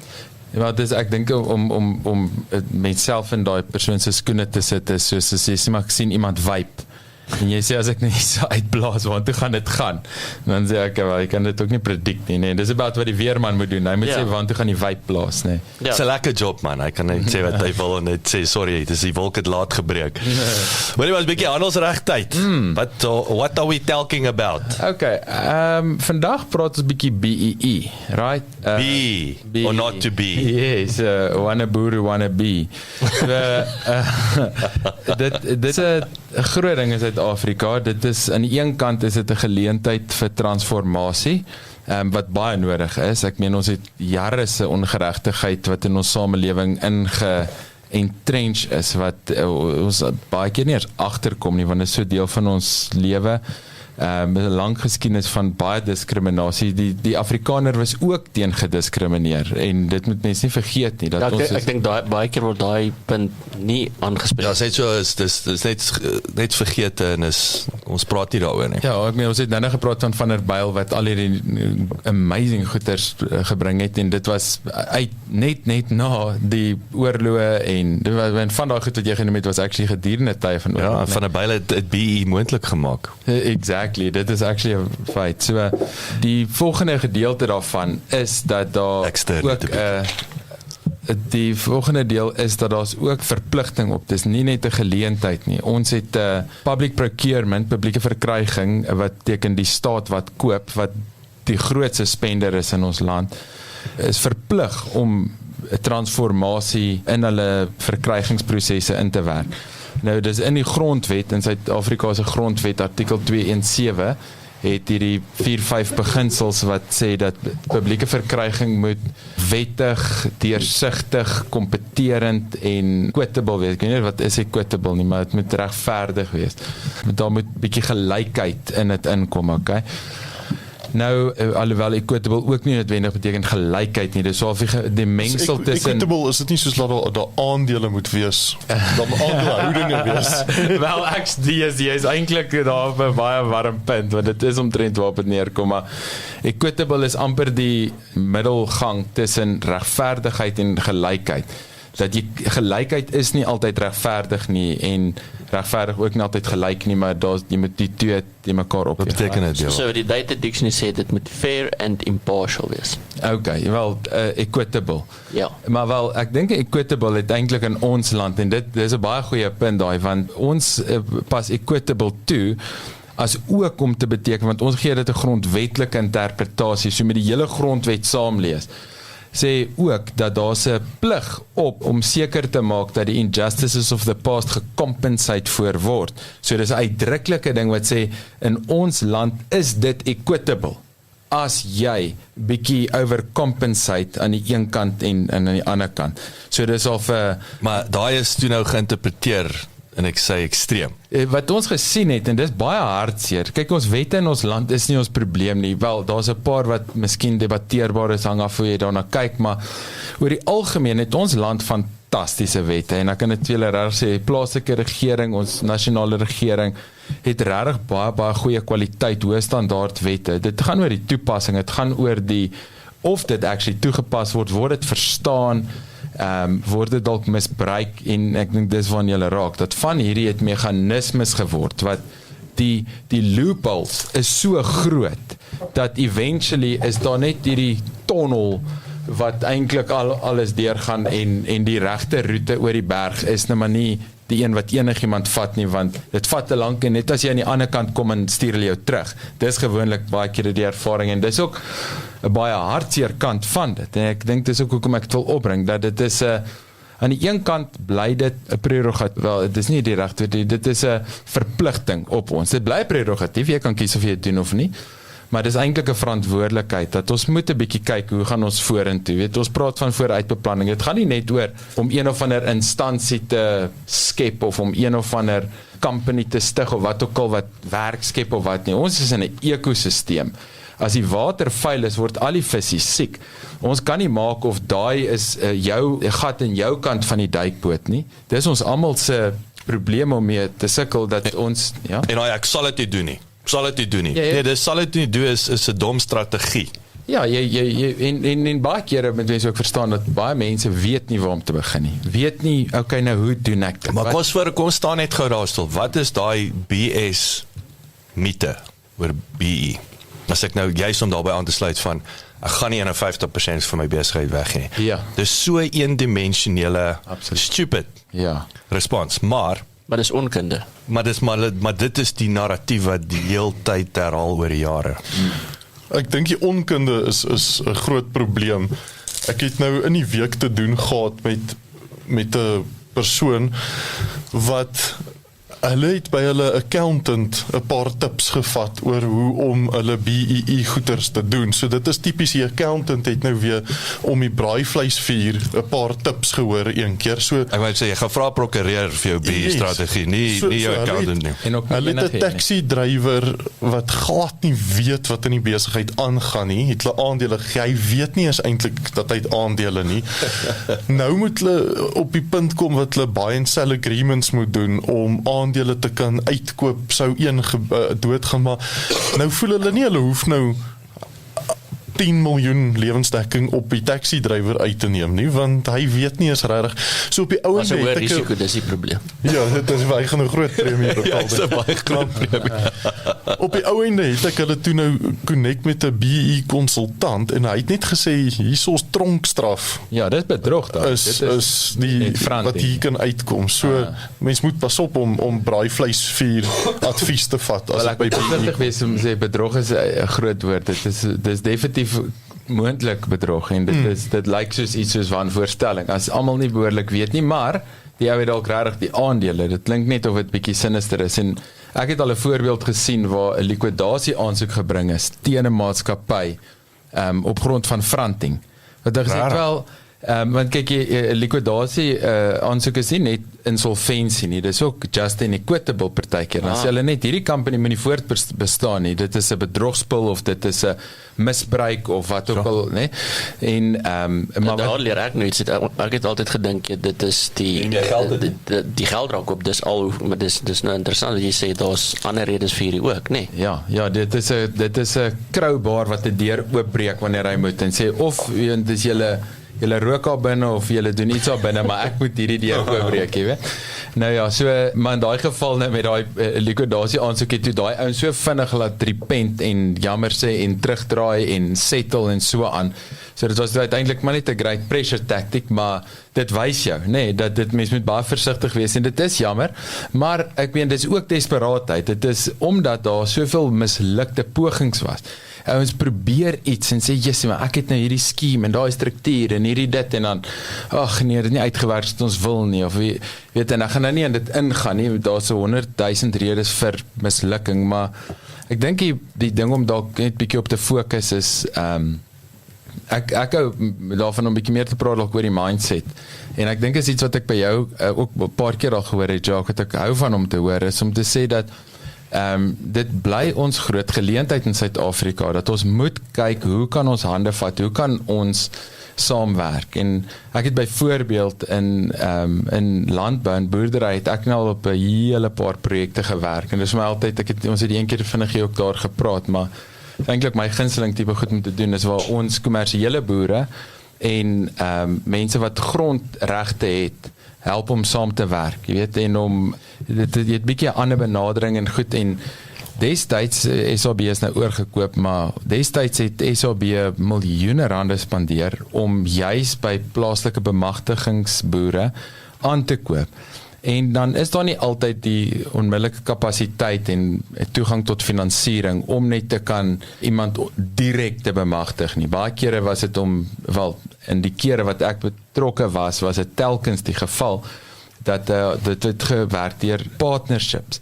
En een manier wat baie goed gewerk het om die risiko te bestuur, was om nie vir ewig in die bed te klim saam nie, om nie te sê happily ever after en nou het ons share saam en nou gaan ons hierdie lang pad nie. So hoe die ouens dan op 'n projekbasis saamwerk en hoe hulle in plaas van om na die hele toekoms saam te kyk, sê mens kom ons plant 1 of 2 seisoene se gewasse aan. Kom ons vat hierdie projek, ons vat jou grond, ek sal die werk doen, ek sal die finansiering kry, ek sal dit verkoop. Jy kan 'n rol speel deur op site sekere van die werk te doen en van die verantwoordelikhede te vat, en wanneer ons wins maak, dan deel ons daai wins. En ja, so ek dink die groot ding daarso waar dit missing raak, is weer eens bemagtiging is hoe ons almal saam iets saam doen, hè? Dus jy het nou 'n mooi voorbeeld gegee.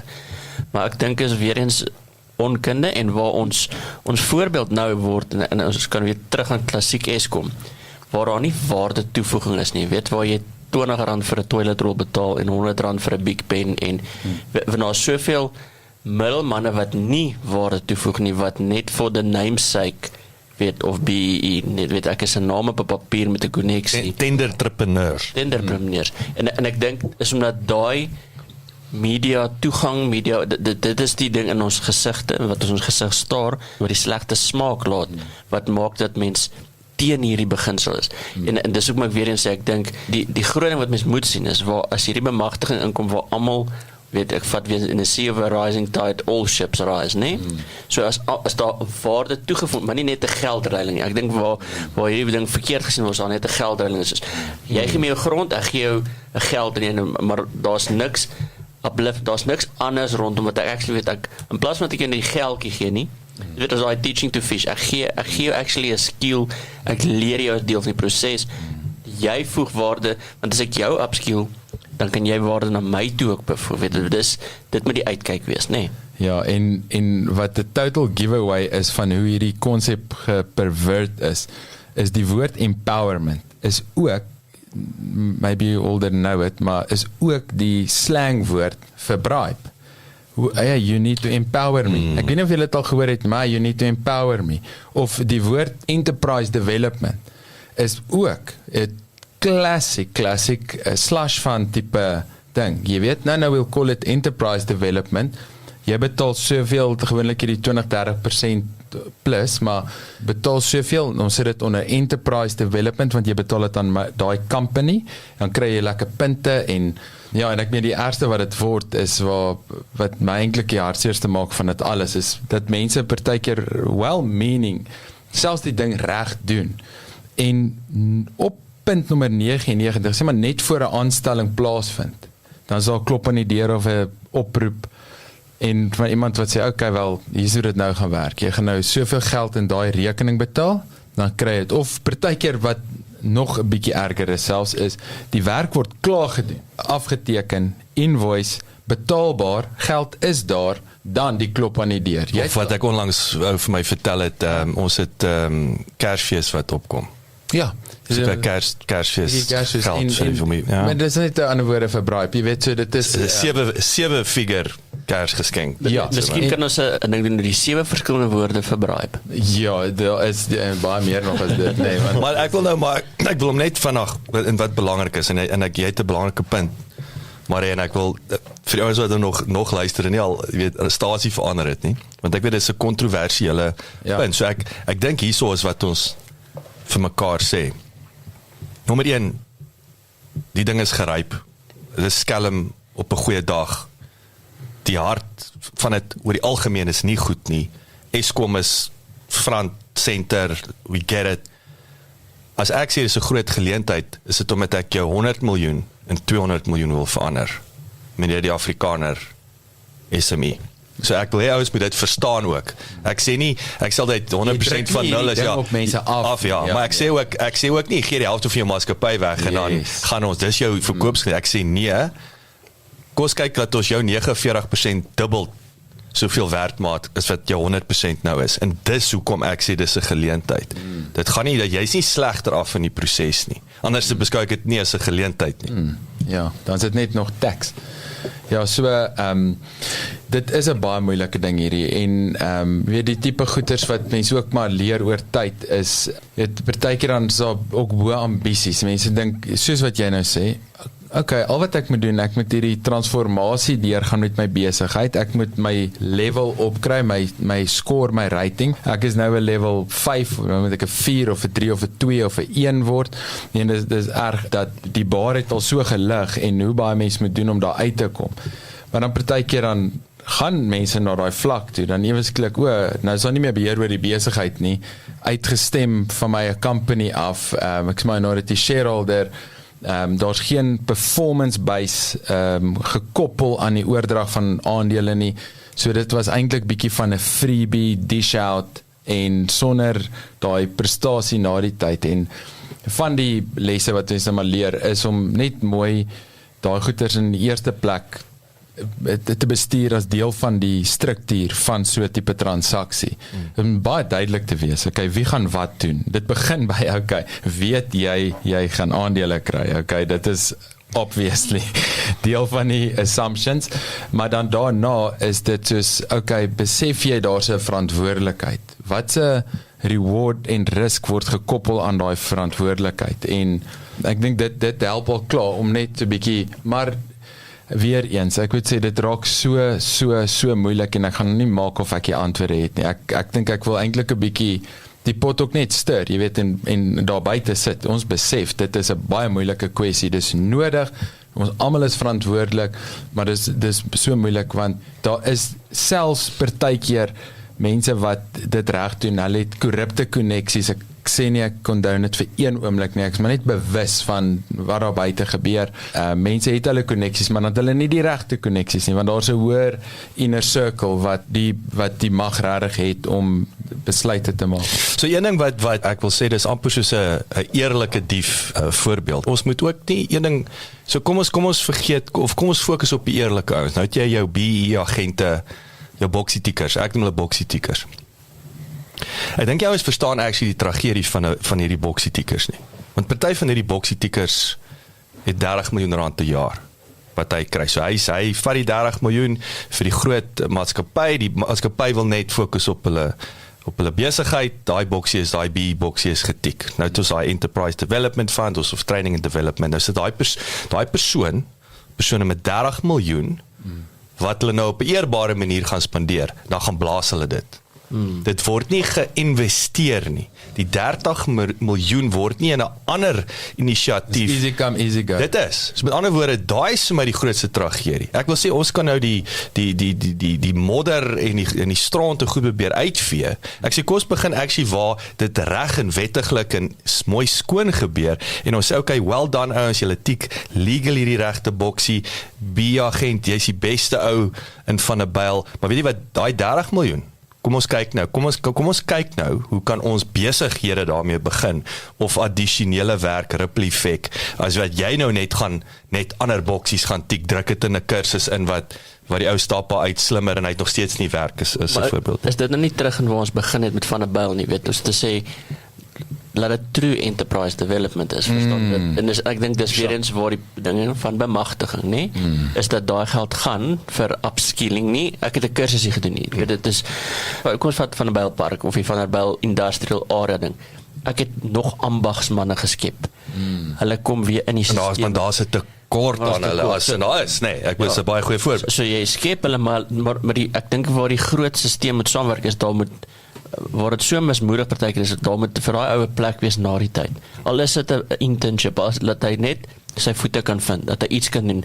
Want daar is tog 'n ding, en ek dink dis die groot ding is om te sê, in plaas van dat ek die 10 randjie kry, het jy my iets geleer en 'n skill geleer om daai 10 rand nou te verdien. Daar's 'n eerbaarheid in dit. En ek dink dis waar die core van bemagtiging eintlik moet wees, om te sê, ek bemagtig jou deur jou te leer om vis te vang, en nie net ek bemagtig om 'n stukkie van die vis te gee. Of wat in die geval, julle weet hoe voel ek oor normale opvoeding, wat teoreties monsters is, veral in besigheid, presies daai, ek het jou geleer nou, so daar's elke tweede Willie Walie te kursus, maar soos jy nou teregtelik sê, kan hy daar uitstap, sy, en 2 maande later, dit apply. R2000 'n maand verdien, met die skill wat geleer is. Ja, dis die uitdaging. Of soos wat jy praat met die CRM nou, is dit deel van 'n strategie. Of weet jy net hierdie een app, jy weet, basically, want dis omtrent wat dit moet alles moet saamwerk, strategie. En ek wil nou sê, die woord in Suid-Afrika, wat mense nou baie hoor, is socio-economic development. Nou, dink mooi, dis sosiaal-ekonomiese ontwikkeling. Jy moet nie net geld kry nie. Dit gaan oor die sosiale impak daarvan. En hoe dit is social ROI in Engeland. Hulle praat van 'n SROI. Sure. Dis ou nuus, né? Ja, wel, dis ook daai triple bottom line en al daai goed. Ja, maar dit in Engeland jou staatskontrakte. Of jy nou met die plaaslike regering, daar's 'n persentasie van wat doen jou besigheid om die wêreld 'n beter plek te maak. Deel van die besluitnemingskriteria, behalwe 'n goeie prys en 'n diens. En ek dink ons moet SROI is 'n belangrike komponent, of selfs met jou procurement, weet, as jy besluit neem met wie jy wil werk, is, jy's excellent wat jy doen, maar as daar, jy weet, het jy meganisme om om die wêreld so 'n bietjie beter te maak as Porsche nommer 3. En dit wat jy sê ook van hoe word daai geld spandeer dan, so ek is my hele hart oortuig dat een van ons heel grootste probleme is soos die Suid-Afrikaanse regering is amper soos 'n crack addict wat net nie genoeg kan kry nie. Jy weet, daai flippin, dit is letterlik vir my die analogy dat hulle geld brand so vinnig en nou het die ouens 'n leefstyl gewoond geraak wat nie gebaseer is op boomplant en pluk sy vrugte nie. Dit is gebaseer op cash now. Jy weet, en dis hoekom die extortion so erg word. Dis hoekom die ouens in die deure klop en die fone laat lei en mense heeltyd afpers om bribes te doen, waar goeie mense wat ek van weet ingegee het. Jy weet wat dit is so sad. Ek meen, dit is dan hou op, vingerwys vir een, want dit is almal betrokke, maar nog steeds, ek meen, dit is die regte probleem, dit is soos 'n addiction, want die mense het soveel geld, vat nou die Eskom ding, hulle kan nou goed boornag uitsort, ek maak nie of dit so maklik is nie, maar die regte probleem is die kontant afhanklikheid op soveel duisende plekke, en niemand wil hulle deel van die kraantjie toemaak nie. En nou solank as wat die krane heeltyd loop, gaan ons geen plek groot genoeg kan insit om het te keer nie.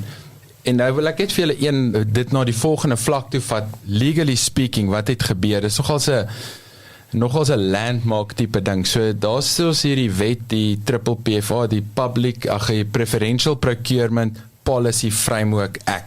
Dit is eintlik maar een van die hoofwette wat public procurement reguleer, en dit is die wet in terme waarvan daar gesag is vir staatsorgane om BEE as 'n metriek in verkrygingsprosesse in te werk. So as jy sê ek wil gaan bou, of ek wil hierdie diens lewer of hierdie sagteware verkoop aan die staat, dan kyk hulle nou na jou tegniese vermoë en jou kapasiteit en jou prys, maar dan ook na jou BEE status, en dan afhangende van die grootte van die projek, is dit of 'n 80-20 of 'n 90-10, wat bedoel, hoeveel weeg daai BEE komponent, 10% of 20%. Maar toe, wat nou gebeur het oor die laaste paar jare, dis 'n hele gesprek, ek kon nou maklik net op dit gefokus het, maar dit is nou 'n bietjie meer 'n legal tipe ding, as ek nie bottom line is, daar was onsekerheid gewees hoe presies om daai wet te interpreteer, want baie van die staatsorgane gedoen het is in hulle verkrygingsprosesse, dan gebruik hulle daai 10 of 20% sommer as 'n first stop. Dan sê hulle, as jy nie bo dit score nie, in plaas van met net te weeg en saam op die skaal te sit, het hulle dit as 'n filter gebruik. Sê, jy moet bo 9 uit 10 kry, of jy gaan nie eers deur, dan kyk ons nie eers na jou vermoë en jou prys nie. En dit het goeie besigheidsmense baie seer gemaak, deurdat hulle heeltyd teen hierdie filter vasgeloop het. Toes dit nou heen en weer en in die howe en al sulke goed. Uiteinde van die saak is daar nou nuwe regulasies uitgekom in terme van hierdie wet. Wat dit nou op neerkom, is dat hulle sê elke staatsorgaan, en daar's honderde, moet sy eie beleid bepaal. En daarin kan hulle self reguleer. Nou, wat tot nou toe die geval was die ouens wat nou die kampvegters was, wat hierdie stelsel, hierdie regime, hierdie verkeerde toepassing van hierdie reël teengeveg het nou in plaas van om een fight te moet fight, sentraal, want dit was hierdie een regulasie, is dit nou honderde fights, omdat elke staatsorgaan sy eie beleid kan bepaal in daai opsig. En elke keer wat een van hulle dit op die verkeerde manier doen, gaan dit een vir een aangevat. Soos amper so guerrilla stryd, is moeilik om nou te wen, want jy moet nou oral gaan beklei. Dit is nou tensy ek verkeerd verstaan wat daai nuwe goed beteken, maar dit is ten minste my interpretasie daarvan. En junk in, junk out. So, dit is, dit gaan dalk 'n bietjie moeiliker nog word as wat dit reeds is, en ja, ek dink dit is 'n baie moeilike kwessie. Ek wil hê almal moet aanhou optimisties wees en kyk, hoe kan 'n mens tog tussen die lyne beweeg en jy weet die regte lyne beweeg en tog aanhou innoveer en bemagtig. Maar ja, dit is baie jammer hoe ding wat op papier baie mooi intensie het, al so perverted is dat dit al grootliks gelei tot 'n ondergang van 'n samelewing. En ek dink ek sal laaste ding, en ek wil weer een sê, in terme van, ek onthou daai tyd toe ek met Theo Vosser gechat het, toe sê hy nog ook, BE moet deel vorm van jou verkoopstrategie. En ek kan dit nie genoeg beklemtoon nie. Nie jou 51% van jou besigheid weggee strategie nie. Deel van jou verkope strategie. En is weer eens waar slim prokureurs inkom wat BE-strukture verstaan, non-profits verstaan. En ek het dit 2016 al gesê, BE is die grootste besigheidsgeleentheid wat ek nog ooit gesien het, omdat as jy weet, die wet vereis dat geld op 'n spesifieke plek gespandeer moet word as hierdie 3 of 4 kriteria's aan voldoen, maak dan seker jy posisioneer jouself dat jy kan gaan skep. Dit is, en ek sê dit is so maklik soos dit, en is so uitdaging soos dit, maar dit is selfs soos 'n BE-agent. Ek sê veel regheid, ek het op stadium nou gekyk al, wat moet ek doen nou, dink ek wil 'n BE-agent word. Dis 'n super voorbeeld, daai vorm deel van my medium-termyn salesstrategie. Ek laat dit daar. Ja, so nee, dankie julle, het was 'n interessante gesprek, dankie vir die terugvoer, en ja, ek dink as daar iemand is wat luister, wat dalk 'n gedagte hieroor het, en dit met ons wil deel, en dalk 'n interessante opmerking het, of 'n vraag, ja, laat ons daarvan hoor, en veral as daar positiewe, konstruktiewe voorstelle is, ek dink dis waar ons die meeste belang stel, dis nie net Anders word jy geban in die lied. Ja, ek gee nie eintlik om 'n debat hieroor te hê nie. Dis nie vir my interessant. Wat vir my interessant is die oplossing wat ons soek. Is wat werk, waarna kyk ons, waartoe gaan ons? Ja, ek dink, ek wil net laaste ding sê wat ek wil aansluit by dit is, ek dink enigiemand wat luister is, dit wat ons sê, ons is redelik experts op ons veld, met beteken ons is alles wetend nie. So, weet, waar ook al jy na hierdie luister, of dit, weet, asseblief kom en sê iets, as jy oor enigstens iets spesifiek wil meer weet ook, vra oor dit ook uit, weet, ons sal graag in spesifieke terme, of spesifieke, ek moet sê, topics ons ingaan, wat ook al jy as luister al in belang stel, so, weet, belangrikheid daar is, weet, connect met ons. Was hy, ek hou daarvan. Gaan jy gaan? Ek gaan so 5 minute hoor wat Ernest, ek was Jy gaan hoor of dit 'n snaaks genoeg is. Ek wil 'n storie hoor. Ons gaan 'n breek vat as ons terug met Boervin en Ernest Stander. Chat nou weer met julle.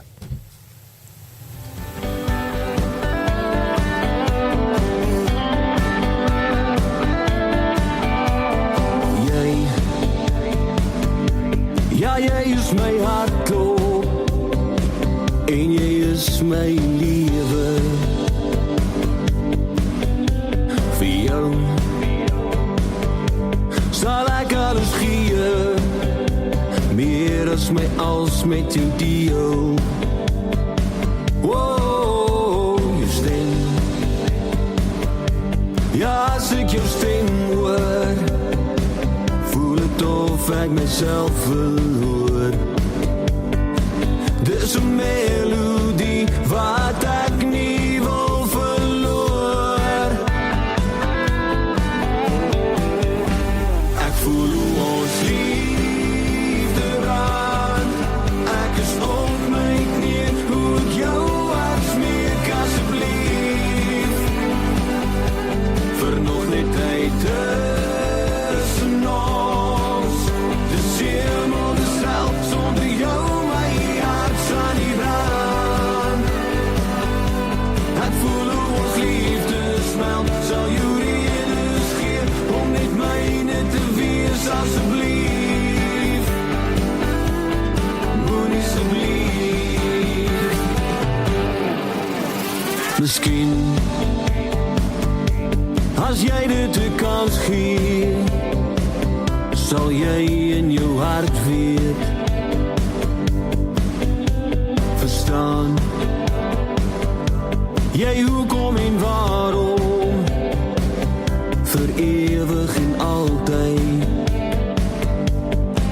Ja, jy is dit als meer is wat jy ooit sal weet. Ek voel hoe ons liefde brand.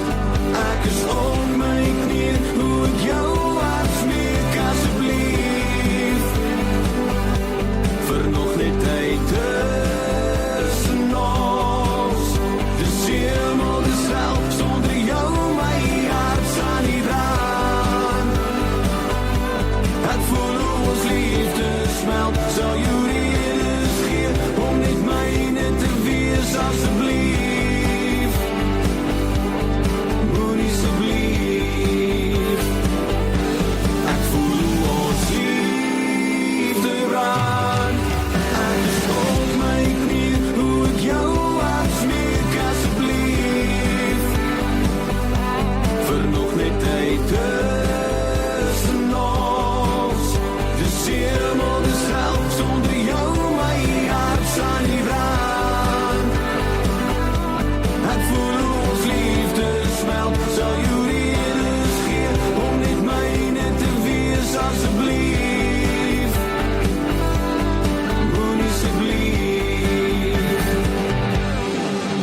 Ons het nou verdeel altyd nou 'n kraak gemaak.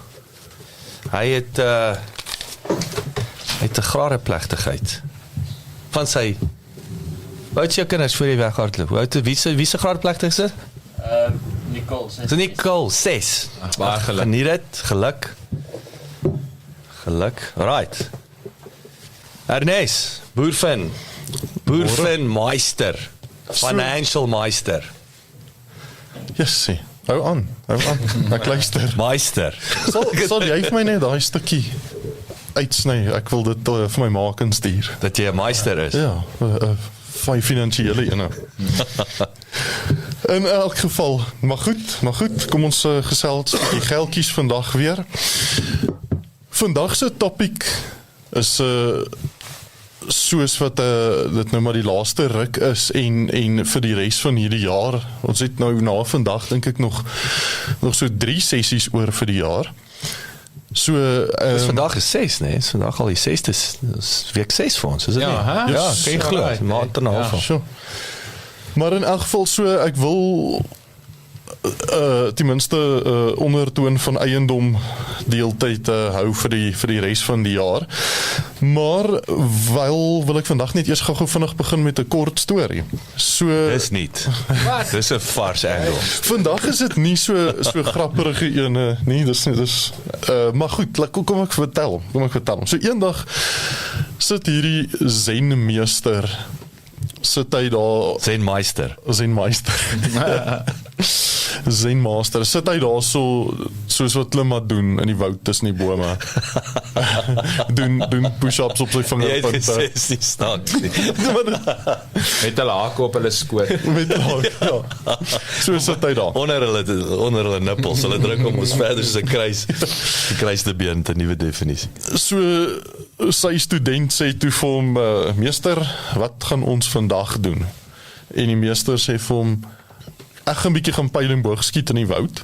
Stap saam met my, en kom kyk jy, hoe skiet ek vandag pyl en boog.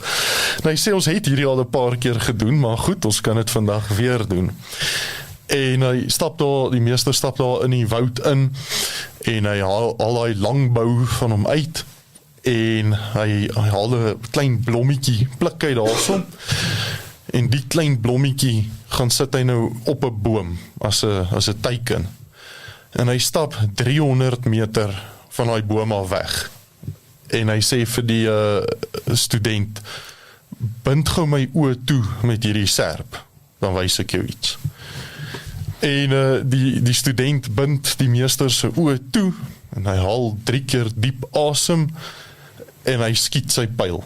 En hy sê vir die student, gaan kyk gou daarso. En die student hardloop, en hy gaan kyk, maar daar is die blommetjie nog heeltemal intak teen die boom vas. Hy soek die pyl, maar dis nie naby nie. En hy kom terug by die meester en hy sê half embarrassed, hy weet nie hoe om hierdie te hanteer nie. En hy sê vir die meester, jy het gemis. En hy sê toe, obviously my oë was toe. En die student sê vir hom, Dumbass. Dan het jy die pyl gekry. Ek wou check of jou oor. En die student sê vir die meester, maar ek het gedog, jy gaan nou vir my wys dat met fokus en dat jy nou visualisering gaan jy nou daai blommetjie raak skiet. En hy sê toe vir hom, nee, eintlik het ek net vir jou gewys, as jy nie jou oë op die target kan hou nie, gaan jy mis. Dis waar. En dit is toe nou waar die les toe nou inkom. So waarom ek die storie dan nou vandag vertel, is ek wil so bietjie gesels oor aftreebeplanning. En meeste van die mense het nie, jy weet nie waarvoor mik jy nie. Nou sekere reëls as jy nou jou Hoekom mik mense nie vir 'n target nie? Dit is so kompleks dat meeste finansiële adviseurs kan nie eens vir jou behoorlik vertel waarvoor jy veronderstel is om te mik nie. Ek meen as ek nou moet al die rules of thumb wat ek altyd hoor, jy moet 10 keer jou annual income gespaar hê om te kan aftree. Maar hoe die moer weet ek wat my annual income gaan wees 30 jaar van nou af? So en ek weet nie eers waarmee moet ek 10 keer wat werk jy mee? Yes. Ja, so nou moet ek Ja, so dit is sulke jy moet 15% van jou inkomste wegsit. Ja. Okay. Van wanneer af?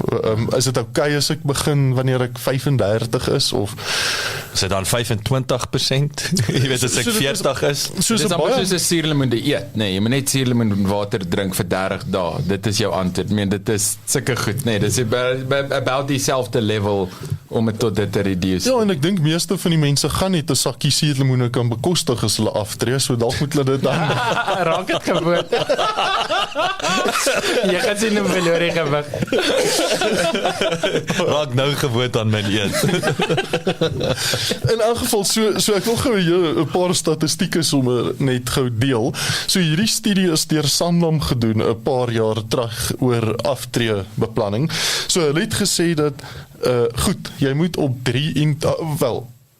56% van mense begin eers na 28 te spaar vir aftrede, waar jy veronderstel is om op 23 te begin.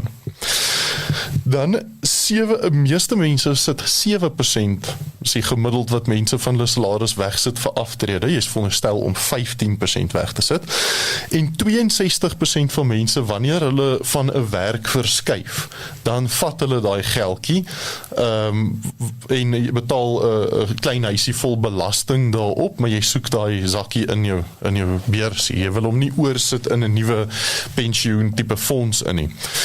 En hierdie studie is nie gedoen op ons groter Suid-Afrikaanse mark nie, hierdie studie is op professionele mense gedoen. So ek wil sê is konservatief, want ek wil in teorie hulle het 'n goeie salaris, is stabiel. So dis base case scenario hierdie. Yes. Dit gaan sy van daar af. Wel, ek moet sê, ek het al baie keer, en dit is eintlik vir my verbasend, ek het al partykeer gesien dat mense wat baie arm is, wat ek letterlik nie weet hoe hulle oorleef nie, geld spaar, wat ten minste proporsioneel baie meer is wat ek al reg kry. Ja. Soos wat eintlik 'n baie hoër vlak van finansiële dissipline het. En jy weet, dink hoe mense aan stokvels deelneem en sulke goeders wat mense dra deur baie moeilike tye. So ek sê maar net dit is ook versigtig wees oor algemeening, maar ek dink dit is nie heeltemal 'n miskonsepsie nie. Ja. Maar ek dink ons tipiese luisteraar wat na Son luister, val in hierdie, min of meer in hierdie klas wat ons nou van praat. So 51% van mense kan die dag wat hulle aftree nie eens maak meet nie. Hulle kan nie bekostig om af te tree nie. Nou praat ek nie van 10, 15 jaar in aftrede in nie. Vandag 1 af kan hulle dit al nie bekostig nie, 51%. Dan 33% van mense die dag wat hulle aftree, het hulle nog 'n hoop skuld wat hulle nog moet afbetaal met hulle pensioengeld. En dan 53% van pensionarisse, nuwe pensionarisse, het nog 'n ouer wat in die huis bly, wat nog afhanklik is van hulle. So dit kom by daai sandwich generation wat hulle praat van. So tipies bietjie die ouer, die mense wat nou in aftrede min of meer ingaan, sit baie keer met 'n 35 of 'n 38-jarige kind wat nog in die huis is, en dan met 'n ouer wat nog lewe. So jy sit weerskante toe nog met 'n finansiële afhanklike. Maar jy is 'n killer in Counter-Strike. Ja. Ons het so bierman wat nog by sy ma bly, wat so gil terwyl hy sy game speel. Dan, in elk geval, ek het hom al 'n paar keer gaan stil maak. En dan speel ek met my kinders in die tuin. En dan vloek hy op die online game. Dan gooi hy ons met peerbomme daarvan bo af. So ek kan dit nogals nie hanteer nie, maar in elk geval. So dit is 'n situasie, 'n scenario wat ek gou hier skep. So basically wat ek uit hierdie statistieke uitvat, is as jy nie op 23 begin spaar het vir jou aftrede nie, as jy nie 15% van toe af reg deur wegsit nie, en as jy al ooit jou geld gevat het, as jy van 'n werk verander het, is jy in jou moerin. Julle met 'n lekker naweek hè. Dan kan jy nie die blinde van jou oë afmeel nie. Nou help dit nie, kyk nie. Dan het jy hierdie games se reëls, terwyl ons nou van die games praat, jy die reëls gebreek van hierdie game, en om nou weer daai boksies te gaan tik, om te sê, om dit in te haal wat jy nou verloor het, raak dan regtig baie moeilik. Vir al die double whammy, want nou is jy so oop om vir 'n scam gevang te word vir 'n get rich quick scheme, nee, maar nou dink jy net, Jesus, hoe haal ek hierdie in, hè? Ek moet een of ander ding met 1000 maal, hoe gaan ek dit reg? Ja, dit maak jou desperaat en of wat meeste van die mense dan doen, is hulle sê net, ek sal daaroor worry bietjie nader aan die tyd, ek gaan die volstreis approach vat, en net die blinddoek ophou, en nou maar in die case, gelukkig, ek dink, dis nog steeds belangrik, om wel die gap so klein as moontlik te hou, om wel aan te hou met jou 7%, eerder as om dit nou 0 te maak. Nog steeds jou jare in te sit, en te kyk hoeveel kan jy, as jy nou 20 jaar van aftrede af is en jy het nie veel weggesit nie, kyk maar hoeveel kan jy wegsit in 20 jaar, miskien bietjie van jou SARS geld wat uitbetaal as 'n besigheidseienaar wat, gooi nou maar 'n lampsampie elke jaar in, probeer daai maandeliks te doen, hou die gap so klein as moontlik. Maar waaroor ek vandag dan 'n klein bietjie wil praat is, hoe vul ons dan die res van die gap? En dit is waar ek nou weer nou maar inkom, ek dink almal weet wat die antwoord is, eiendom. Koop 'n eiendom of 3 om daai gap kleiner te maak. So ek het 'n rukkie terug gewerk aan 'n calculator. Ek het 'n baie slim vriend wat my gehelp het om hierdie calculator te bou. Jy het hom actually al ontmoet, Isak. Ja. Maar hy het my verhelp, hy is baie goed IT en goedjies bou. So hy het my gehelp om hierdie calculator...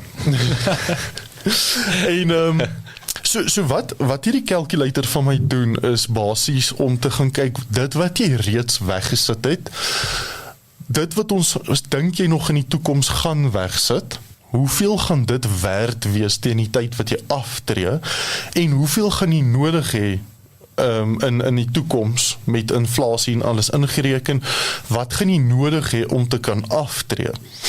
En dan vat ons daai shortfall en ons kyk hoeveel eiendomme van watse waarde gaan jy nodig hê om daai gap mee te kan vul. Dit is nou nogals heel interessant, want as jy nou byvoorbeeld jou sommetjies maak, jy het 20.000 rand per maand shortfall, dan weet ons goed, jy gaan plus minus nou, so gou as moontlik, 2 eiendomme moet koop van plus minus 1.2 byvoorbeeld miljoen rand elk, dat hulle so naby as moontlik in vandag se geldwaarde vir jou 10.000 rand return kan gee, sou hulle afbetaal gewees het. Nou het jy 20 jaar om hom af te betaal, en wat die som relatief makliker maak, is die huurinkomste groei ook met inflasie. So as hy vandag vir my 10.000 gaan gee, gaan hy oor 20 jaar van nou af vir my die min of meer die ekwivalent van 10.000 rand gee. En op hierdie manier kan ons dan nou ons gap al hoe kleiner maak deur om van eiendom gebruik te maak. So ons het dan nou nog 3, soos ek net nog sê, 3 episodes oor vir die jaar, en vir die volgende 3 episodes gaan ek bietjie fokus op die strategieë wat ek gebruik en wat ek op die harde manier al geleer het, hoe om in eiendom te belê en hoe om dit so winsgewend as moontlik te maak. So dit is die MBA, so dit is Boervind se MBA in eiendomsbelegging strategie. So ek gaan bietjie in die M, die B en die A gaan indelf. So net om so vinnig somme net te sê wat dan nou voor lê vir die volgende 3 weke. So volgende week begin ek met die M. Die M is vir motief. So mens koop verkieslik eiendom as jy dit as 'n belegger wil jy altyd onder markwaarde eiendom koop, en die enigste manier hoe jy onder markwaarde sal regkom is nie as jy dit van die plan afkoop of van by 'n eiendomsagent gaan koop nie. Daai goeders op Property 24 is alles markwaarde. So jy wil by die gemotiveerde auction is deel van, want dit is 'n gemotiveerde verkoper en dis waar die M vandaan kom. Interessant dalk is dat die definisie van markwaarde is, ek het dit nou nie die hele ding, miskien reg het my kop, maar is basically, so sê, die prys waarteen 'n eiendom sal realiseer op die oopmark na voldoende bemarking, in 'n transaksie tussen willing buyer en willing seller en Die willing buyer, willing seller, Daai- die val so 'n bietjie weg wanneer dit ons markwaarde mense is. verstaan daai ding glad nie. Ja, Willing dis buyer, hy om willing verkoop, seller ja. beteken nie soos want mense dink altyd met expropriation, but I'm not a willing seller, I'm being expropriated. And I says yes, the measure of the value is as if between a willing buyer and willing seller. Yes. So hipotetiese kwessie en dan as jy daai definisie gaan afbreek in 'n waardasie kursus en dan vat jy nou elkeen van daai komponent, want as jy waardasie doen moet jy dit gaan toets teen daai definisie. Nou een van die goed wat daai definisie breek is it's not a willing seller if it's a desperate seller. So as die bank die plek vat op 'n auction, then you're not a willing seller, you better sell it, the bank is selling it. Ja, en dit is dan eintlik waarom jy soek, nee, so jy het 'n desperate seller is actually waar jy die markwaarde code kan crack, nee. Yes. En ek sal eerder by daai seller wil uitkom voor die bank die eiendom terugvat, sodat dit 'n wen-wen situasie is, want ek wil ook altyd die verkoper in 'n beter posisie sit as wat hy of sy voorheen of was, of wat volgende sou gebeur het. So ja, uitbuiting. Ja, nie uitbuiting. Ja, want onder andere die bank sal maklik, ek kan nie dink in minder as 30 nie, maar 30 tot sien maar maklik 150.000 rand nog aftrek ook nog, want hulle moet legal fees baie keer spandeer het om tot by daai punt van eksekusie te kom, yes. en auction fees en al daai goed. Ja. So wat ek dan nou volgende week bietjie wil bespreek is, waar kry jy hierdie gemotiveerde verkopers? Wat is die tipe strategie wat jy kan gebruik om voor so 'n verkoper te kan sit, voor die bank die eiendom terugvat en wel 'n goeie fair deal op die tafel te kan sit, waar jy die eiendom dalk teen 'n 20% onder markwaarde kry, maar daai persoon ook nog kan wegstap met 'n paar rand in die sak en nie met die swart wolk oor hulle kop waar die bank die eiendom teruggevat het nie. So dit is tipies, ek gaan dalk so 5 of 6 strategieë deel volgende week, hoe ons by daai mense kan uitkom. Nice. So dan die B van die MBA is berekeninge. So die deal is net goed as jy klaar die somme gemaak het. Dit help nie, jy koop 'n eiendom 20-30% onder markwaarde, maar jy weet nie hoe om te toets nie. Soos wat jy net gesê het, maar jy moet eers weet wat is die markwaarde. Jy moet eers daai somme gaan doen voor jy kan weet wat is 20% onder markwaarde. En byvoorbeeld om ook vas te stel is hierdie eiendom nie dalk in 'n omgewing wat besig om te verval nie. Jy kan natuurlik lucky wees, maar die kans is bietjie groter dat jy gaan unlucky wees, want jy weet dalk nie, jessie, maar Jy gaan nie hierdeur kry nie, want dit is te gevaarlik of whatever, ja. Ja, jy moet 'n paar keer ten minste op 3 verskillende maniere die ding gaan toets, om seker te maak, cross-reference alles, en seker te maak jou berekeninge is reg gedoen, dat jy 'n worst case kan vrede maak met hoeveel gaan die belegging jou kos, of hoeveel gaan jy maak, en daarom 'n ingeligte besluit maak wanneer jy dan in 'n eiendomsbelegging inklim.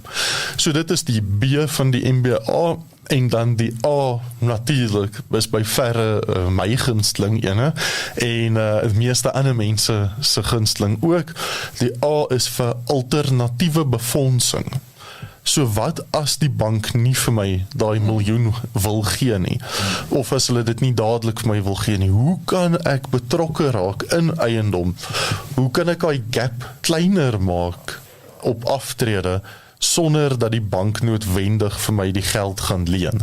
So dit is altyd 'n lekker gesprek. Dit is nie net sommer 1 of 2 quick fixes nie, daar is 'n paar goed deurdinkte strategieë wat al oor en oor gebruik is. En daai is ook, weet Ernest, want ek kry baie, ek het 'n pel Philip, ek hoop jy luister, jou skerminkel, die val jou entrepreneurs, né? Jou entrepreneur, jou besigheidseienaar, ons weet mos een van die mysteries of the universe somehow dat 'n payslip bied vir 'n bank meer sekuriteit tussen 'n entrepreneur wat 'n besigheid het. Nee, dit is vir my die absolute, want daar somehow sekuriteit, nee, in jou Ek dink hulle sekuriteit lê daarin dat hulle sê, wel as jy nou 'n payslip tipe persoon is, gaan jy dalk weer net 'n job soek waar 'n entrepreneur het 'n groter kans om te val tot 0 en weer 'n risiko te vat. Maar sit in die 21ste eeu. Jou job is nie gewaarborg. Ja nee, ek so sê daai is ek sê jy ons het daai payslip dit gewerk 20 jaar terug. So dit het gewerk.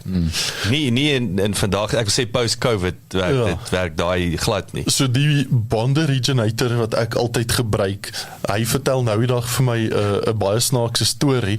So hy vertel vir my dit is hierdie besigheidseienaar en 'n ou wat vir hom werk. So hulle twee het bank toe gegaan om aansoek te doen om saam 'n huis te koop. Toe kry net die ou met die payslip. Toe sê die kan hy borg vir my bank.